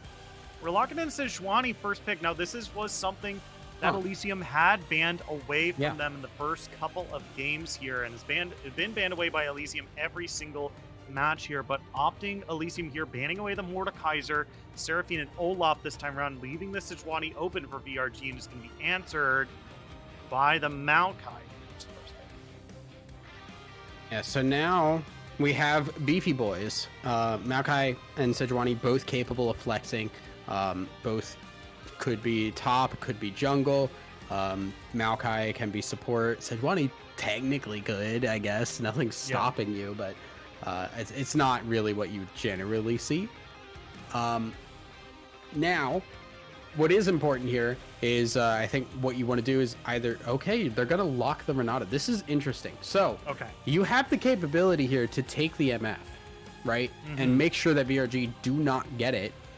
But you take the Renata, which not only leaves the MF open for VRG, but it also makes it clear that your Maokai is not going support.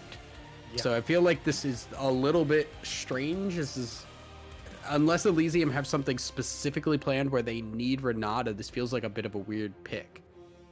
Yeah, Elysium also kind of does have a tendency to lock in their bot lane pretty early on in their draft. They've done it like, this is now the fourth draft. They've done it 3 out of the at least 2 out of the last 3 drafts here. So VRG once again locking in the Syndra here, and you know, once again they do have access to the MF if they want to lock it in. But it seems like the AD carry position here is rather low priority, as they're gonna hover the Morgana and lock it in.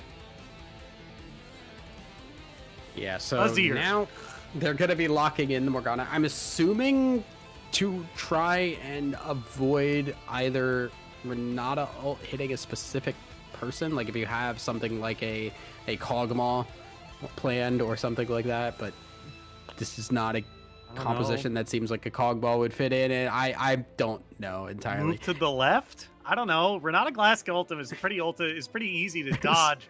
And like Maokai ultimate is avoid it? Yeah, look, it's so slow. It's so slow. It has a wind up. It's like, it's so slow. Why do pro players play it then, Shinkari? Yeah, because it's okay. Because if you do it point blank into a place that can't move at all, then yeah, you're gonna get. So hit by you it. have made my point. Okay, whatever. Whatever. It's an ultimate that when it lands is very potent.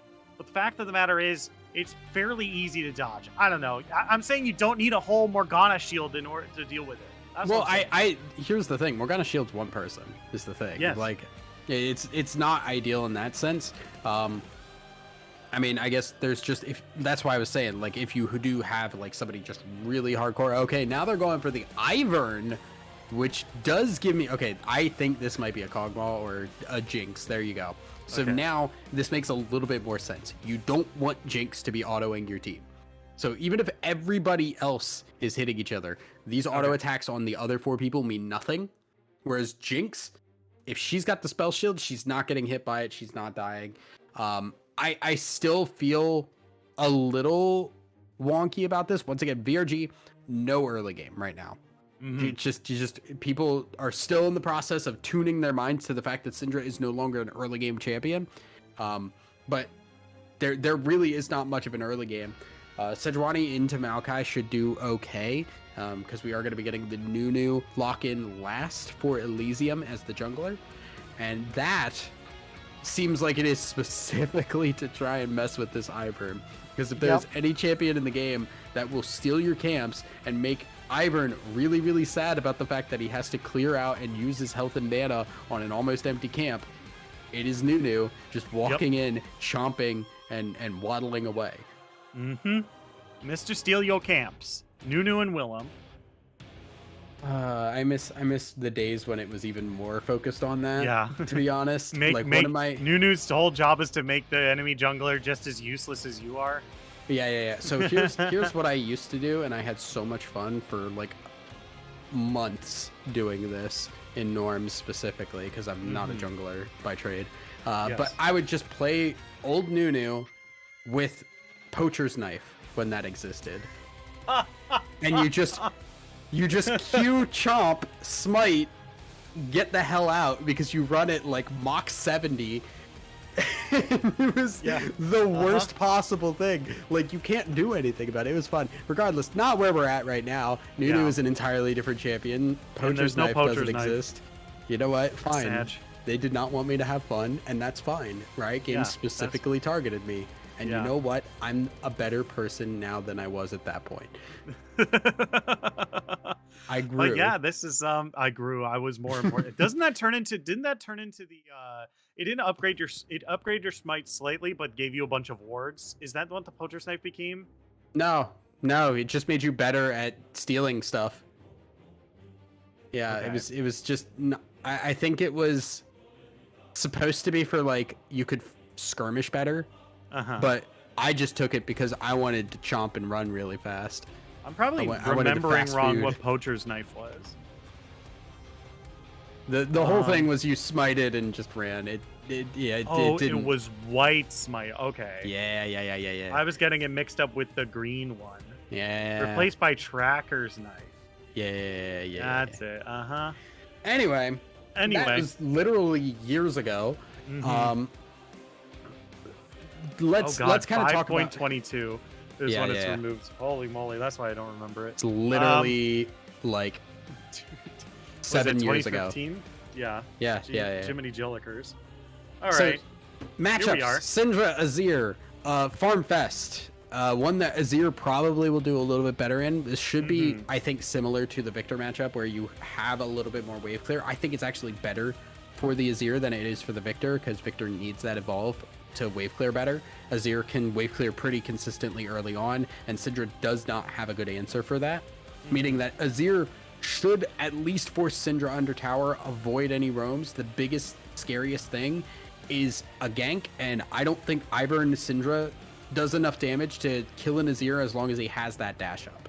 Yeah, and most of the time he's not really using the dash in lane. Like, I think he just uses it to reposition the soldiers, if anything. Yeah, it's mainly used to reposition himself and get himself out of bad situations because it also just gives that shield. Looking at the bot side, however, this should be generally, I think, just a farm fest. The biggest question mark is Morgana. If you hit a bind, Jinx has the Chompers follow up, and Renata Glask and Aphelios are both going to die very quickly.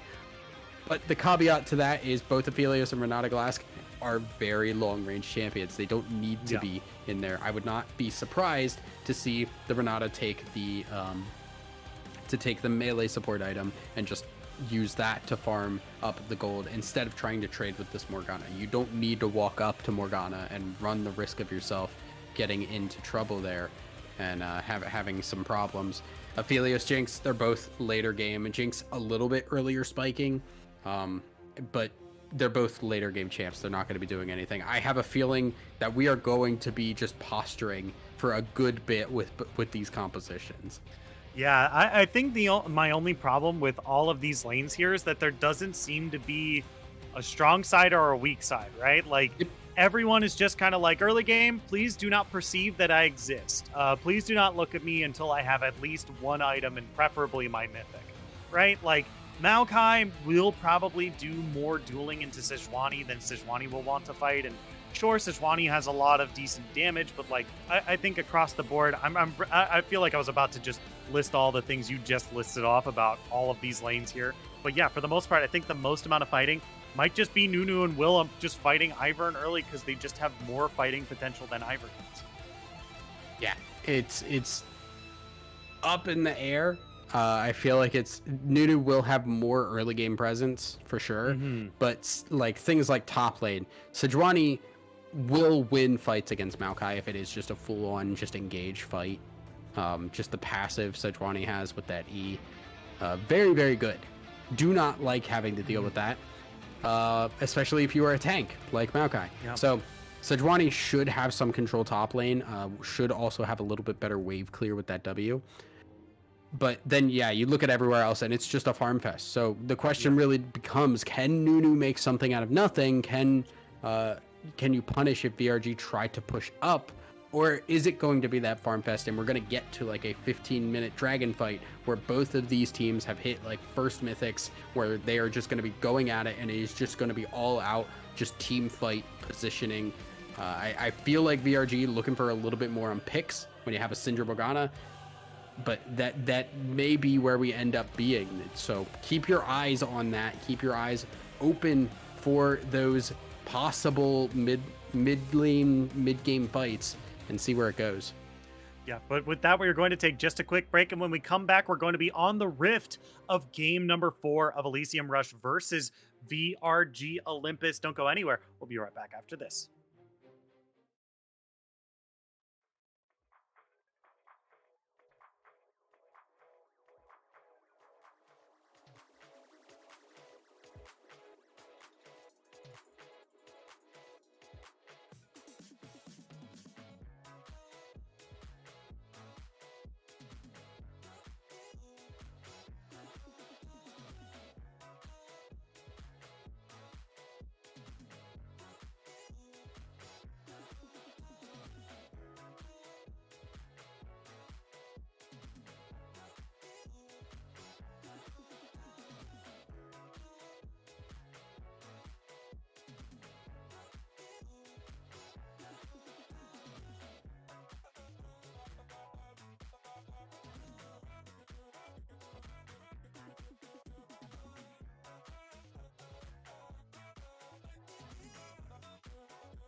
Hello, everyone. Welcome back to Zero Gravity Gaming. My name is Shinkari. I'm joined by Thousand Eyes, and here we are, game number 4.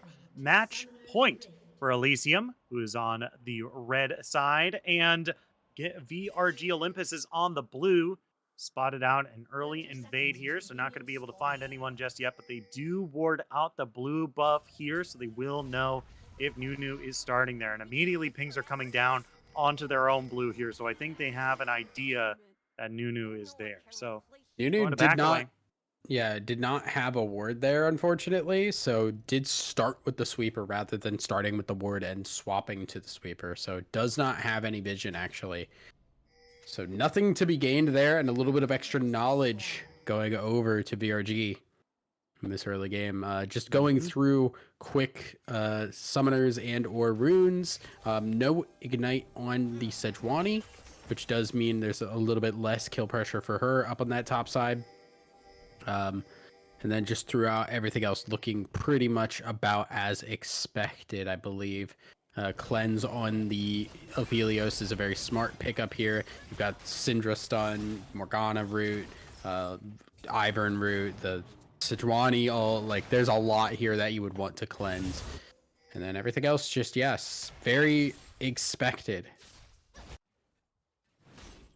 Yeah, for sure. I mean, this is a this is gonna be a snooze fest from what we predicted a whole lot. The most action we'll probably see is just Nunu waltzing into Ivern's jungle, because Ivern can't take his camps right away. He just walks up, preps the camp, and then walks away and comes back later.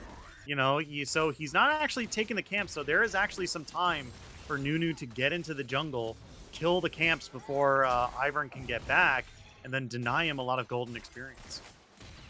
Yeah, it just really depends on how well do you know where your enemy is going to try and farm here.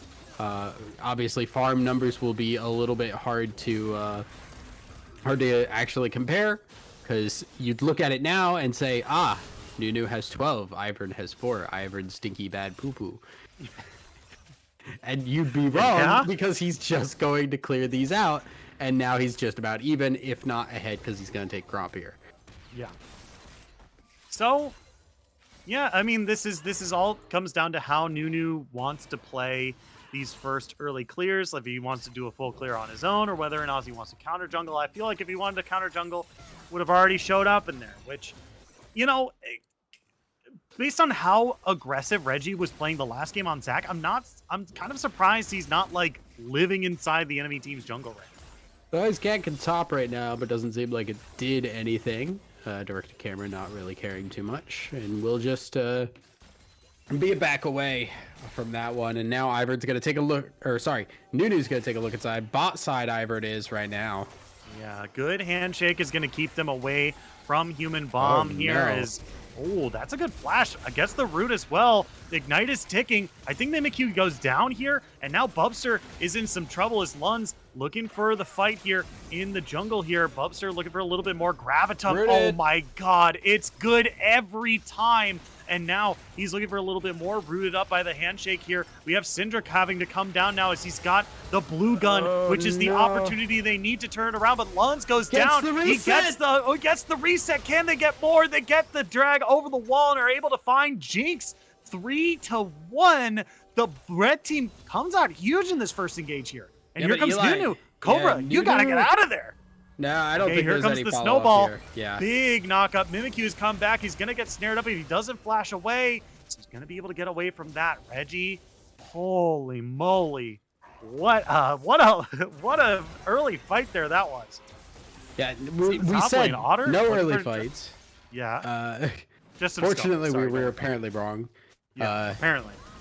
But yeah, fights all over that bot side there. It just kept going. More people showing up, walking down, and like you said, just early kill onto the Morgana. They trade, and then Human Bomb just goes in and goes off onto that. Ivern barely gets the reset off with the Ivern kill, and then tries to get the kill onto the Jinx. Jinx eventually does fall to that Azir, but unfortunately, following that up, Reggie goes in. No mana on the Azir to follow up, or that may have been another kill.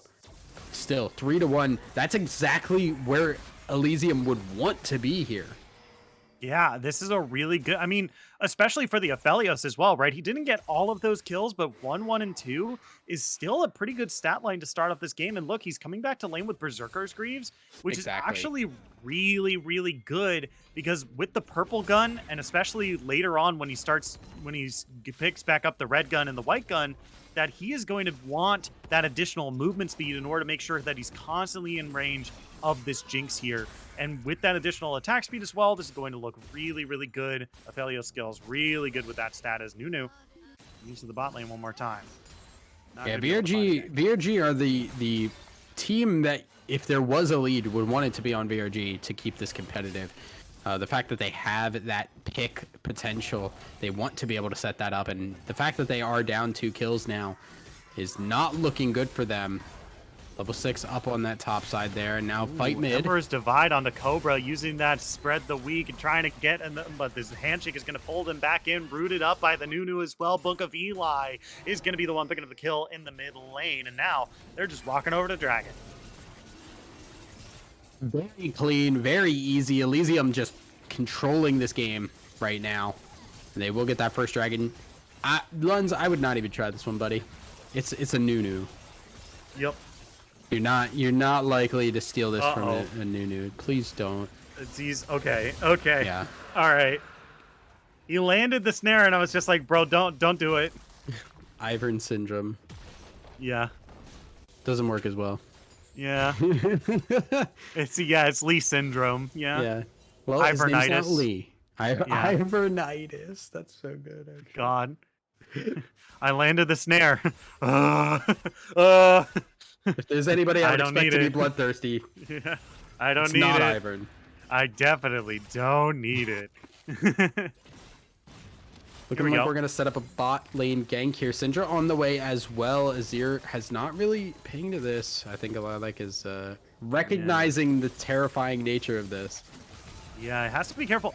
Human Bomb doesn't have red white, but he does have still the Chakram gun, but he's now cornered here. Doesn't look good. The Moonfall comes down. Look at how many Chakrams he's got. Luns is in trouble. Reggie has shown up, and now Human Bomb doing so much damage. Mimikyu is taking incredibly low. That's a good knock-up from the biggest snowball ever. Here comes Absolute Zero, going to be able to find the kill. They're going to find more Cobra. So many Chakrams. Level 6 Human Bomb is the bomb himself. He's going nuclear. Triple kill in the bot lane. And that was just such a good turnaround. Reggie being there at the right time, recognizing how far pushed up they were, that there was probably going to be a gank. Mid lane is missing. Good heads up play by Reggie to be there. And then Human Bomb getting that ultimate off, the white ultimate on the Aphelios gun, meant that the dueling presence, the damage was so high, they could not actually get the kill. Reggie gonna just walk away, does not get the red buff. But not the end of the world. Overall, though, man, Elysium looks so good this game. Yeah, this is night and day difference from what we saw in the last game, right? That early game was not good. It was not good, just to put it mildly here. But Adrenaline looking for a little bit. Okay, gonna be able to walk away from that. Eli, they're not gonna fall this time. But yeah, this is a completely night and day difference from what we've seen in the past from Elysium in these early game here. But this was also something that we predicted was mostly going to be a farm fest up until folks got their level 6s, right? And now Human Bomb has tier 2 boots, nearly finished up their mythic item, and is so much farther ahead than a Jinx who had to back and get a cull in order to even out this gold lead even a little bit. Yeah, it's not looking great here. Is Otter setting up a gank here? Yeah, I don't think Adrenaline's got anywhere to go. Nature's Advance has such a long range. The biggest snowball ever. Absolute Zero coming through. Has to flash away from the turret. They don't get the kill. They spent so much, but they're not able to get it, man. Human Bomb in the bot lane, too. Holy moly. Throws out the ultimate. Gets snared up. Cleanses that off. Mimikyu still looking for an engage. Zap comes through. Man, they're going to have to dive underneath turret if they want that, but look at who's coming from the mid lane. That's going to be flat. They're going forward here, looking for more. Mimikyu's real low. That's going to be the dash forward onto Bobster, and that's going to be them going down as Mimikyu GX got nowhere to go. Sand Soldier comes through. Book of Eli's on a killing spree. 2 for nothing down in the bottom lane. Yeah, it's getting a little hairy here. Not only do you have the Aphelios fed, but now you have the Azir fed as well. Looking just across at gold right now. Mid lane, 3,200 on Syndra, 4,700 on this Azir. And then you look at the Jinx versus Aphelios, it's 3,300 to 5,600 about. This Aphelios is beyond fed at this moment. Already has Gale Force, already working towards next item. Jinx does not have any boots at all, and Aphelios is mythic and tier 2 boots done. Yeah. And you know, there's not even close to finishing up that call either, right? There's only 20 stacks in at this point. And you know, this is not looking particularly good, and leaving her by herself in her bot lane might be a good way for Morgana to help scale the rest of the team, but Jinx has to freeze this lane hard if she wants to be able to deal with Aphelios or even feel safe in this lane, but Aphelios is just letting her shove in every single time. And now look who's coming. Look who's coming. Here comes Nunu. Throws down the ball, those biggest snowball ever, not able to land. This is a little bit forward, aggressive. looking for the snare. That's going to be the absolute zero as well. Human Bomb has that red white, but he's not within range to continue fighting. So the flash was it was interesting, and it certainly was a good combo, but I don't think the play was a little too aggressive. That's a great play 10 minutes from now when everybody is there. Yeah.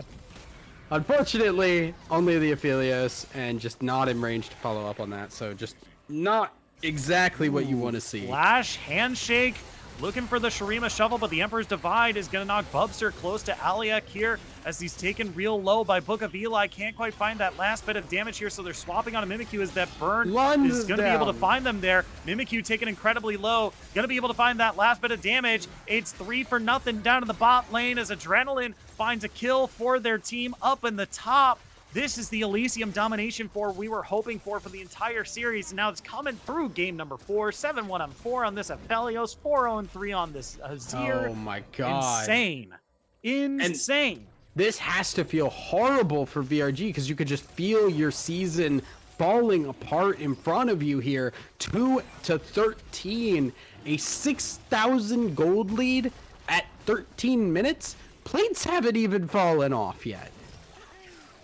Oh, Oh no my way. god, come on! No way. You're new! Reggie. Reggie! You're new! What are you doing?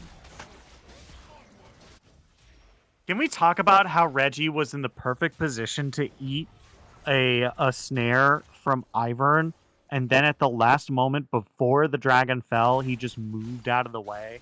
Like, there are so many things wrong with that. You have Right, capable you don't body have blocking. vision. You don't have vision over the wall. And sure, we have caster vision. We know that Lunds was there, right? But like, I feel like You play. if you there's don't no have vision, negative. you play like he's there. There's no negative to playing that side is the Yeah. thing. And you're also Nunu. You have the Chomp, which is almost as much as Smite. Yeah, At maybe this even level. more at this point. I'm trying to check right now. 820, so no, he's not. And then goes to 980, which is then is above Smite. But there's that. There's the fact that you just don't have Smite up. Like there's so many mistakes there that are just sad. Yeah. Yep. Whoops. Whoopsie. Also, something I learned today, if Ivern makes a bush and Maokai throws a sapling into it, he gets an upgraded sapling. Even if it's an enemy Ivern.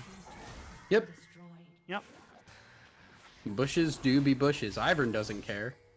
Yeah. Ivern doesn't care. Maokai doesn't care. They're just happy Yeah. to see the plant life flourish. Yeah. 1 sapling in the hand is worth 2 in the bush. Right? I mean, I guess, yeah. It gets upgraded if you throw it in the bush. So it's Is like it 2 worth saplings. 2? I mean, probably. The DOT is like a second sapling hitting him, right? As yeah, there's gonna get guess, rooted yeah. up there. That's gonna be the other upgraded sapling there. So he's trying to kite him towards the other sapling in the third brush there, but I don't think he's gonna be able to do it, as that's gonna be a decent chunk of damage onto Adrenaline there. Takes him incredibly low, but not able to find the damage that they're looking for. So that's going to be the damage they're looking for the Rift Herald right now. You know what? They can have it. whatever they want is theirs. What do? You have a almost fully like. Actually, I don't know what Helios is building. It's kind of like putting stuff together. Bloodthirster. Is it a Bloodthirster? Okay. Yeah, Bloodthirster has crit chance on it now. Oh, it does. That's right. Yeah. It's not been just so long. BF Sword Vamp Scepter anymore. Yeah, so I am a little curious about the Bloodthirster. I think it's not bad. Obviously, Helios pretty much enjoys that. Heals ridiculously with the red gun. The only thing that concerns me is it is like you're dropping off a bit of damage in favor of the drain tank.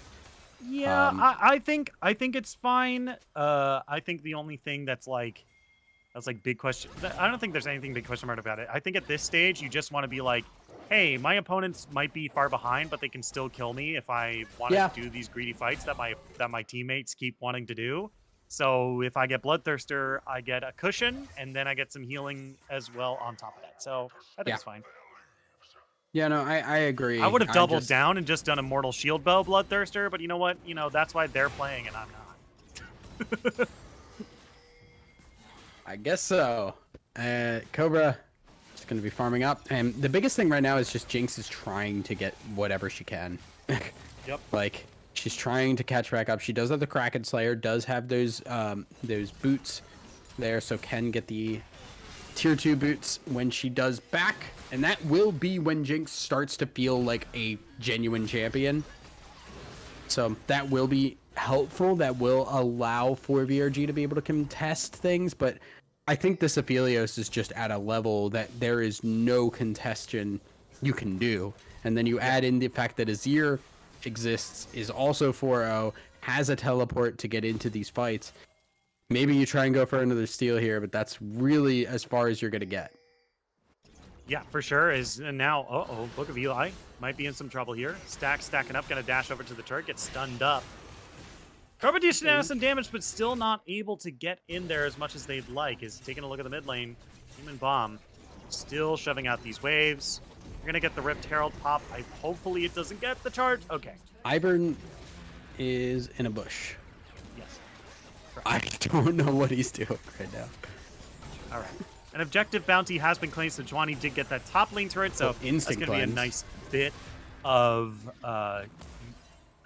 gold for their team there. As I think Human Bomb might have just spent a little too much time on the blue gun, and it might have messed up his rotation. I think they have to get rid of the green gun right now. Yeah. It's either the green gun or the white gun they have to get rid of. That's another thing that you have to. That the 200 years on for Riot Games gave us with Aphelios, you have to make sure that you are rotating your gun effectively so that you can get that red-white. It's very important. Mimikyu also taking a whole bunch of damage. That shout-outs to Green Gun from Human Bomb. That's where Aphelios is my favorite AD carry. He's my favorite. Shoutouts to Green Gun. Shoutouts to Green Gun. From Human Bomb. That's my favorite movie. Yeah. God. Oh my god. Okay, Human Bomb. Obviously, still very much in control. And thing is too, like we kind of mentioned, the Gale Force there gives a lot of capability to just keep the aggression on. Right? You do damage. You have the ability to follow up on it, even if they try and flash away or something like that. You're not reliant on your team setting things up. You can reposition, whether that be forwards or backwards as needed. Yeah. So now we're taking stock of where we're at, because we're about 20 minutes into this game, and nearly a 7,000 gold lead for them. Elysium Rush doing real well for themselves, up a Drake and up a turret as well as being up a Rift Herald, but there's no more Rift Heralds on the map anyway, so... Who cares? They'll always be up one Rift Herald for the rest of the game. But also, they're also up 11 kills, in case that wasn't apparent from the big 13-2 up on the top there. So it's fair to say Elysium Rush, really good lead for them, as Otter continues to try to fight Sejuani here. Human Bomb and Aliak pushing up in the top lane. Yeah, I mean they're gonna push. Like, right? What do you do? Mimikyu just has to deal with this. Yep. I think the biggest thing, you're just waiting for a second item on that Jinx, and then you maybe think about trying to do something here. Syndra, I also want to get a check on the stacks for Syndra. Currently at just under 80, so we'll have that E upgrade very, very shortly. This is where Syndra is starting to become a bit of a threat, and if there will be a chance that anybody can take out this Aphelios, a good Syndra stun into ult will do it.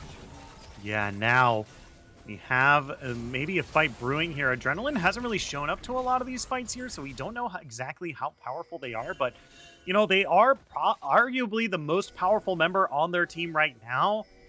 With no deaths and 149 CS, like, this is looking pretty good for them right now. And, you know, if they can't take a Baron right now, Elysium can't, unless it's snuck. So they have to be careful. Yeah, so now Elysium just gonna kind of slow things down here. Now they are still keeping this lead up, right? They are continuing to keep this stagnant. It's just a little scary when you see, like, okay, Morgana's gonna get her opportunity to finish her item. I actually would rather see this Morgana just go straight into the Zonias, because I think you need the playmaking off of that right now. If you are ahead, you could go for the Leandries and just kind of work with the damage the rest of your team has. But right now, you need the opportunity to just flash in and ult Zonias and try and set something up for your team. Leandries will be the buy regardless. And now it's just really about, can VRG get waves in a spot that Elysium are going to risk something by taking an objective. Yeah. Yeah, I mean, at this stage, Elysium, if they do go for a Baron, it's not going to be as powerful as, like, some later Barons. So it's not like it's an absolute necessity that they go for the Baron, right? It's just the objective on the map currently, right? And if they get it, it could be a big boon for them, right? Like, it's not like Baron is bad. But yeah, I agree that, like, they don't 100% need it, and to go for it with the blue team's vision on it would be too much of a gamble. So I like that they're not prepping for the Drake here. That's up in about 45 seconds. Just getting a little bit more vision will probably be good for them, as Reggie catches out Adrenaline here. No, well, he watches Adrenaline. Well, yeah. He watches Adrenaline. It's like he didn't go fishing. He just went to see the fish in the pond. Yeah. Agree. Now, once again, we're getting some resets here from the blue team here as this Hex Tech Drake is spawning here. We have another 15 seconds before it spawns here. Red team already ready to go mostly. Is Reggie, is he just AFK? Is he being a ward? What is up? What is happening? I do not know. We saw Is Ivern he trying to pull an Empire? Too. Is that what he's doing? I feel like that's what it might when they be. get to me, they're really gonna get hit by this big old Nunu ultimate that I definitely have built AP for. But he's already on the Drake. He's gonna go right for it. The blue team, however, making their way over to Baron. Are they looking to contest this? Maybe trade? I feel like it's they're trying to get something more easy to get, like the either just vision control of the Baron while they know the dragon is being taken, or just trying to make sure they get this tower shoved in. So now they have vision control of Baron right now. Yes. So they can continue to stall things out as far as Baron is concerned. The biggest problem now is you have another dragon spawning in just about 5 minutes, and that is Soul available over to Elysium. And there's been nothing for VRG. They are the team that needs to make plays. They have not had an opportunity to do so.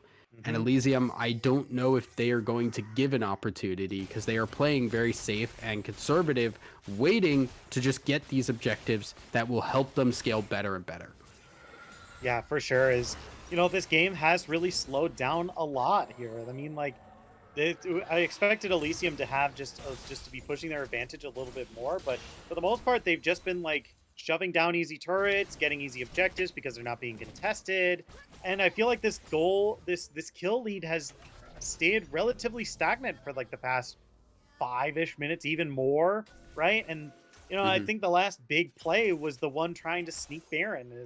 We have the vision around it. We've got we've got the wards. We've got the champions that are strong. I'm now considering like, hey, why don't we just go for Baron, right? Why don't we just force the fight? Because they're 8,000 gold behind. We like forcing fights. The best way to do that is just to go to Baron. We have a Nunu. We have a buffed up AD carry with 3 items. It should be easy peasy. Yeah, I think the problem is like you've already lost 1 dragon. Like, granted, it rattles you, right? Like, you don't want to run the risk of just losing it, running, like, just really, you're giving some kind of opportunity. Even if it is a very slim opportunity, when you're playing this way, you're not at risk of giving anything. You just continue to take as you are doing outside of, just this kind of pressure control. Then with that soul being basically almost confirmed here for the side of Elysium, they're just looking to try and get that. And I think when they get that soul, that's when maybe they look to push, because I think they're comfortable scaling into the late game. I think if everybody was 6 items, they would feel pretty strong about their capability to win fights. Yeah, but I don't know. It's hard for me to say that they're not already in the late game with their 80 carry with 3 items and their mid laner at level 15, right? Like, it's go time, right? And here we go. We're on the Baron. Right, they got the Nunu. It was probably with the maxed out Q as well. They have to push into the team here. They're a much better team fighting comp here. All right, they've got to push in. Now it's at half HP. All ultimates are ready. Got the teleport coming in. Here we go. Nature's Grasp comes across. We already have half HP on Nunu.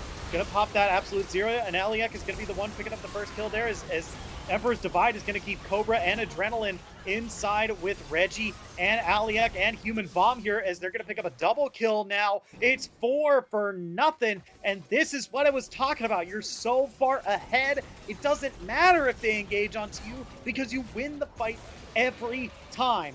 Now they get the Baron. They have people already shoving waves. This means that they're going to shove even harder, and it's going to take them long, and it's going to take longer for this response to happen because they are respawning.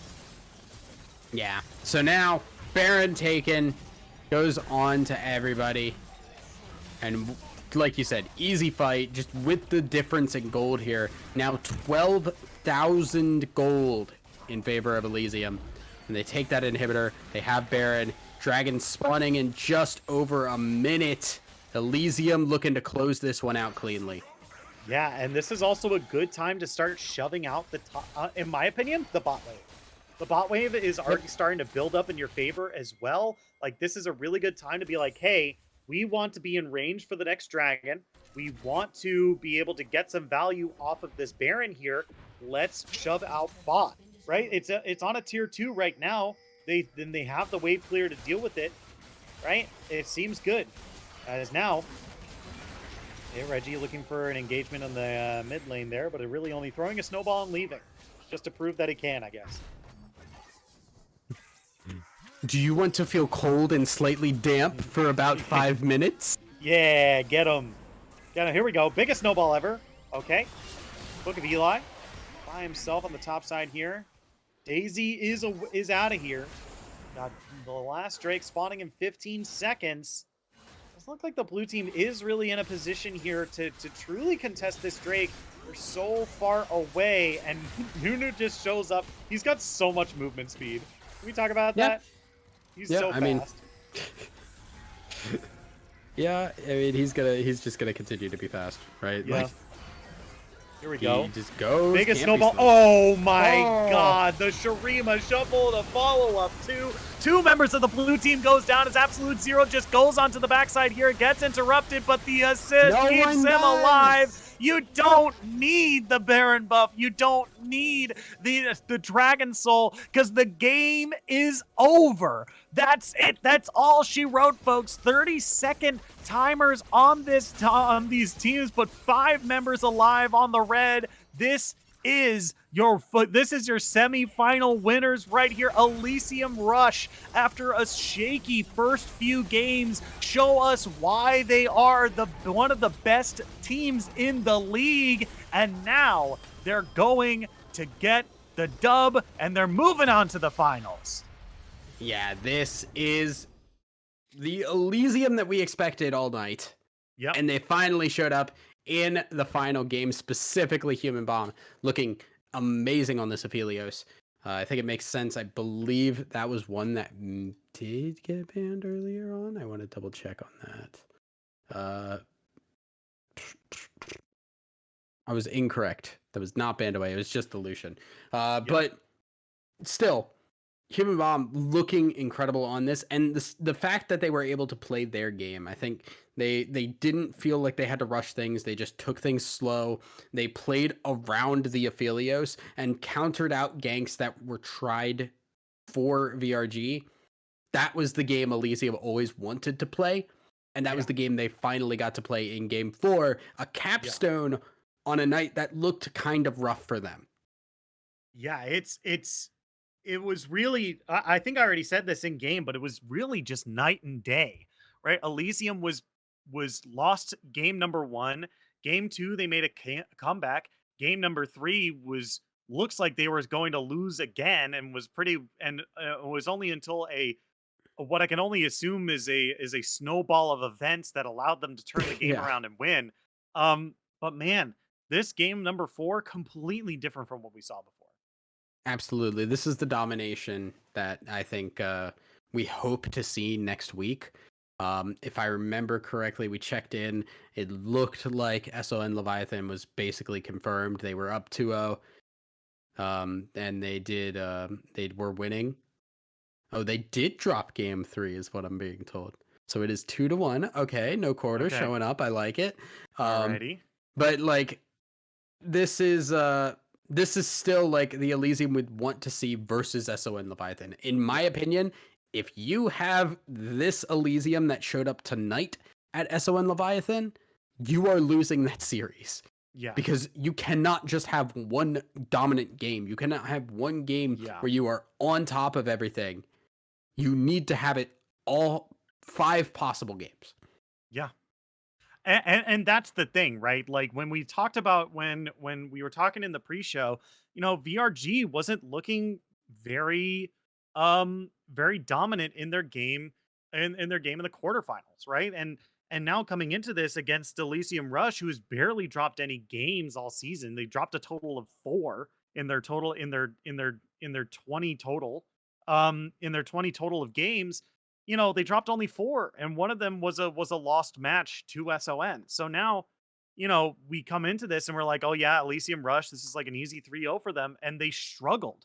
They struggled to get this 3-1, right? This wasn't a clean 3-1 victory, and if they're planning on, and if SON Leviathan, the number 1 team, undefeated, goes up against them in their game in the game number in the finals there, it's going to be a repeat of the regular season 2-0 to SON Leviathan, 3-0 to SON Leviathan.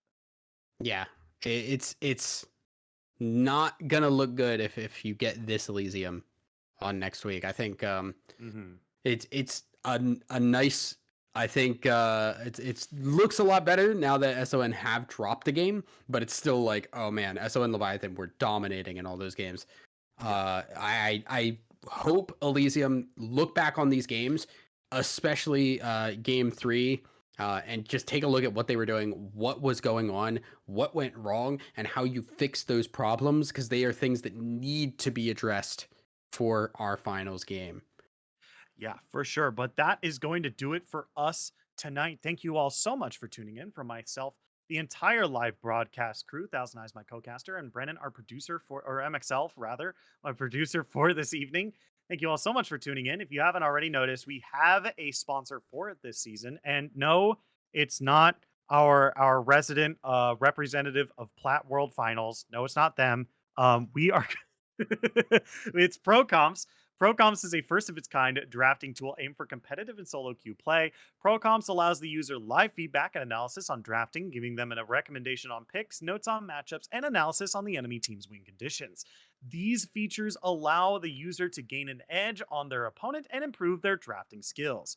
Use code ZGG for 50% off your first 3 months. And you saw it on screen a few times. It helped us out with talking about the storylines of some of these picks, talking about the contextualizing a lot of these compositions as well on screen. So it's a big help for us.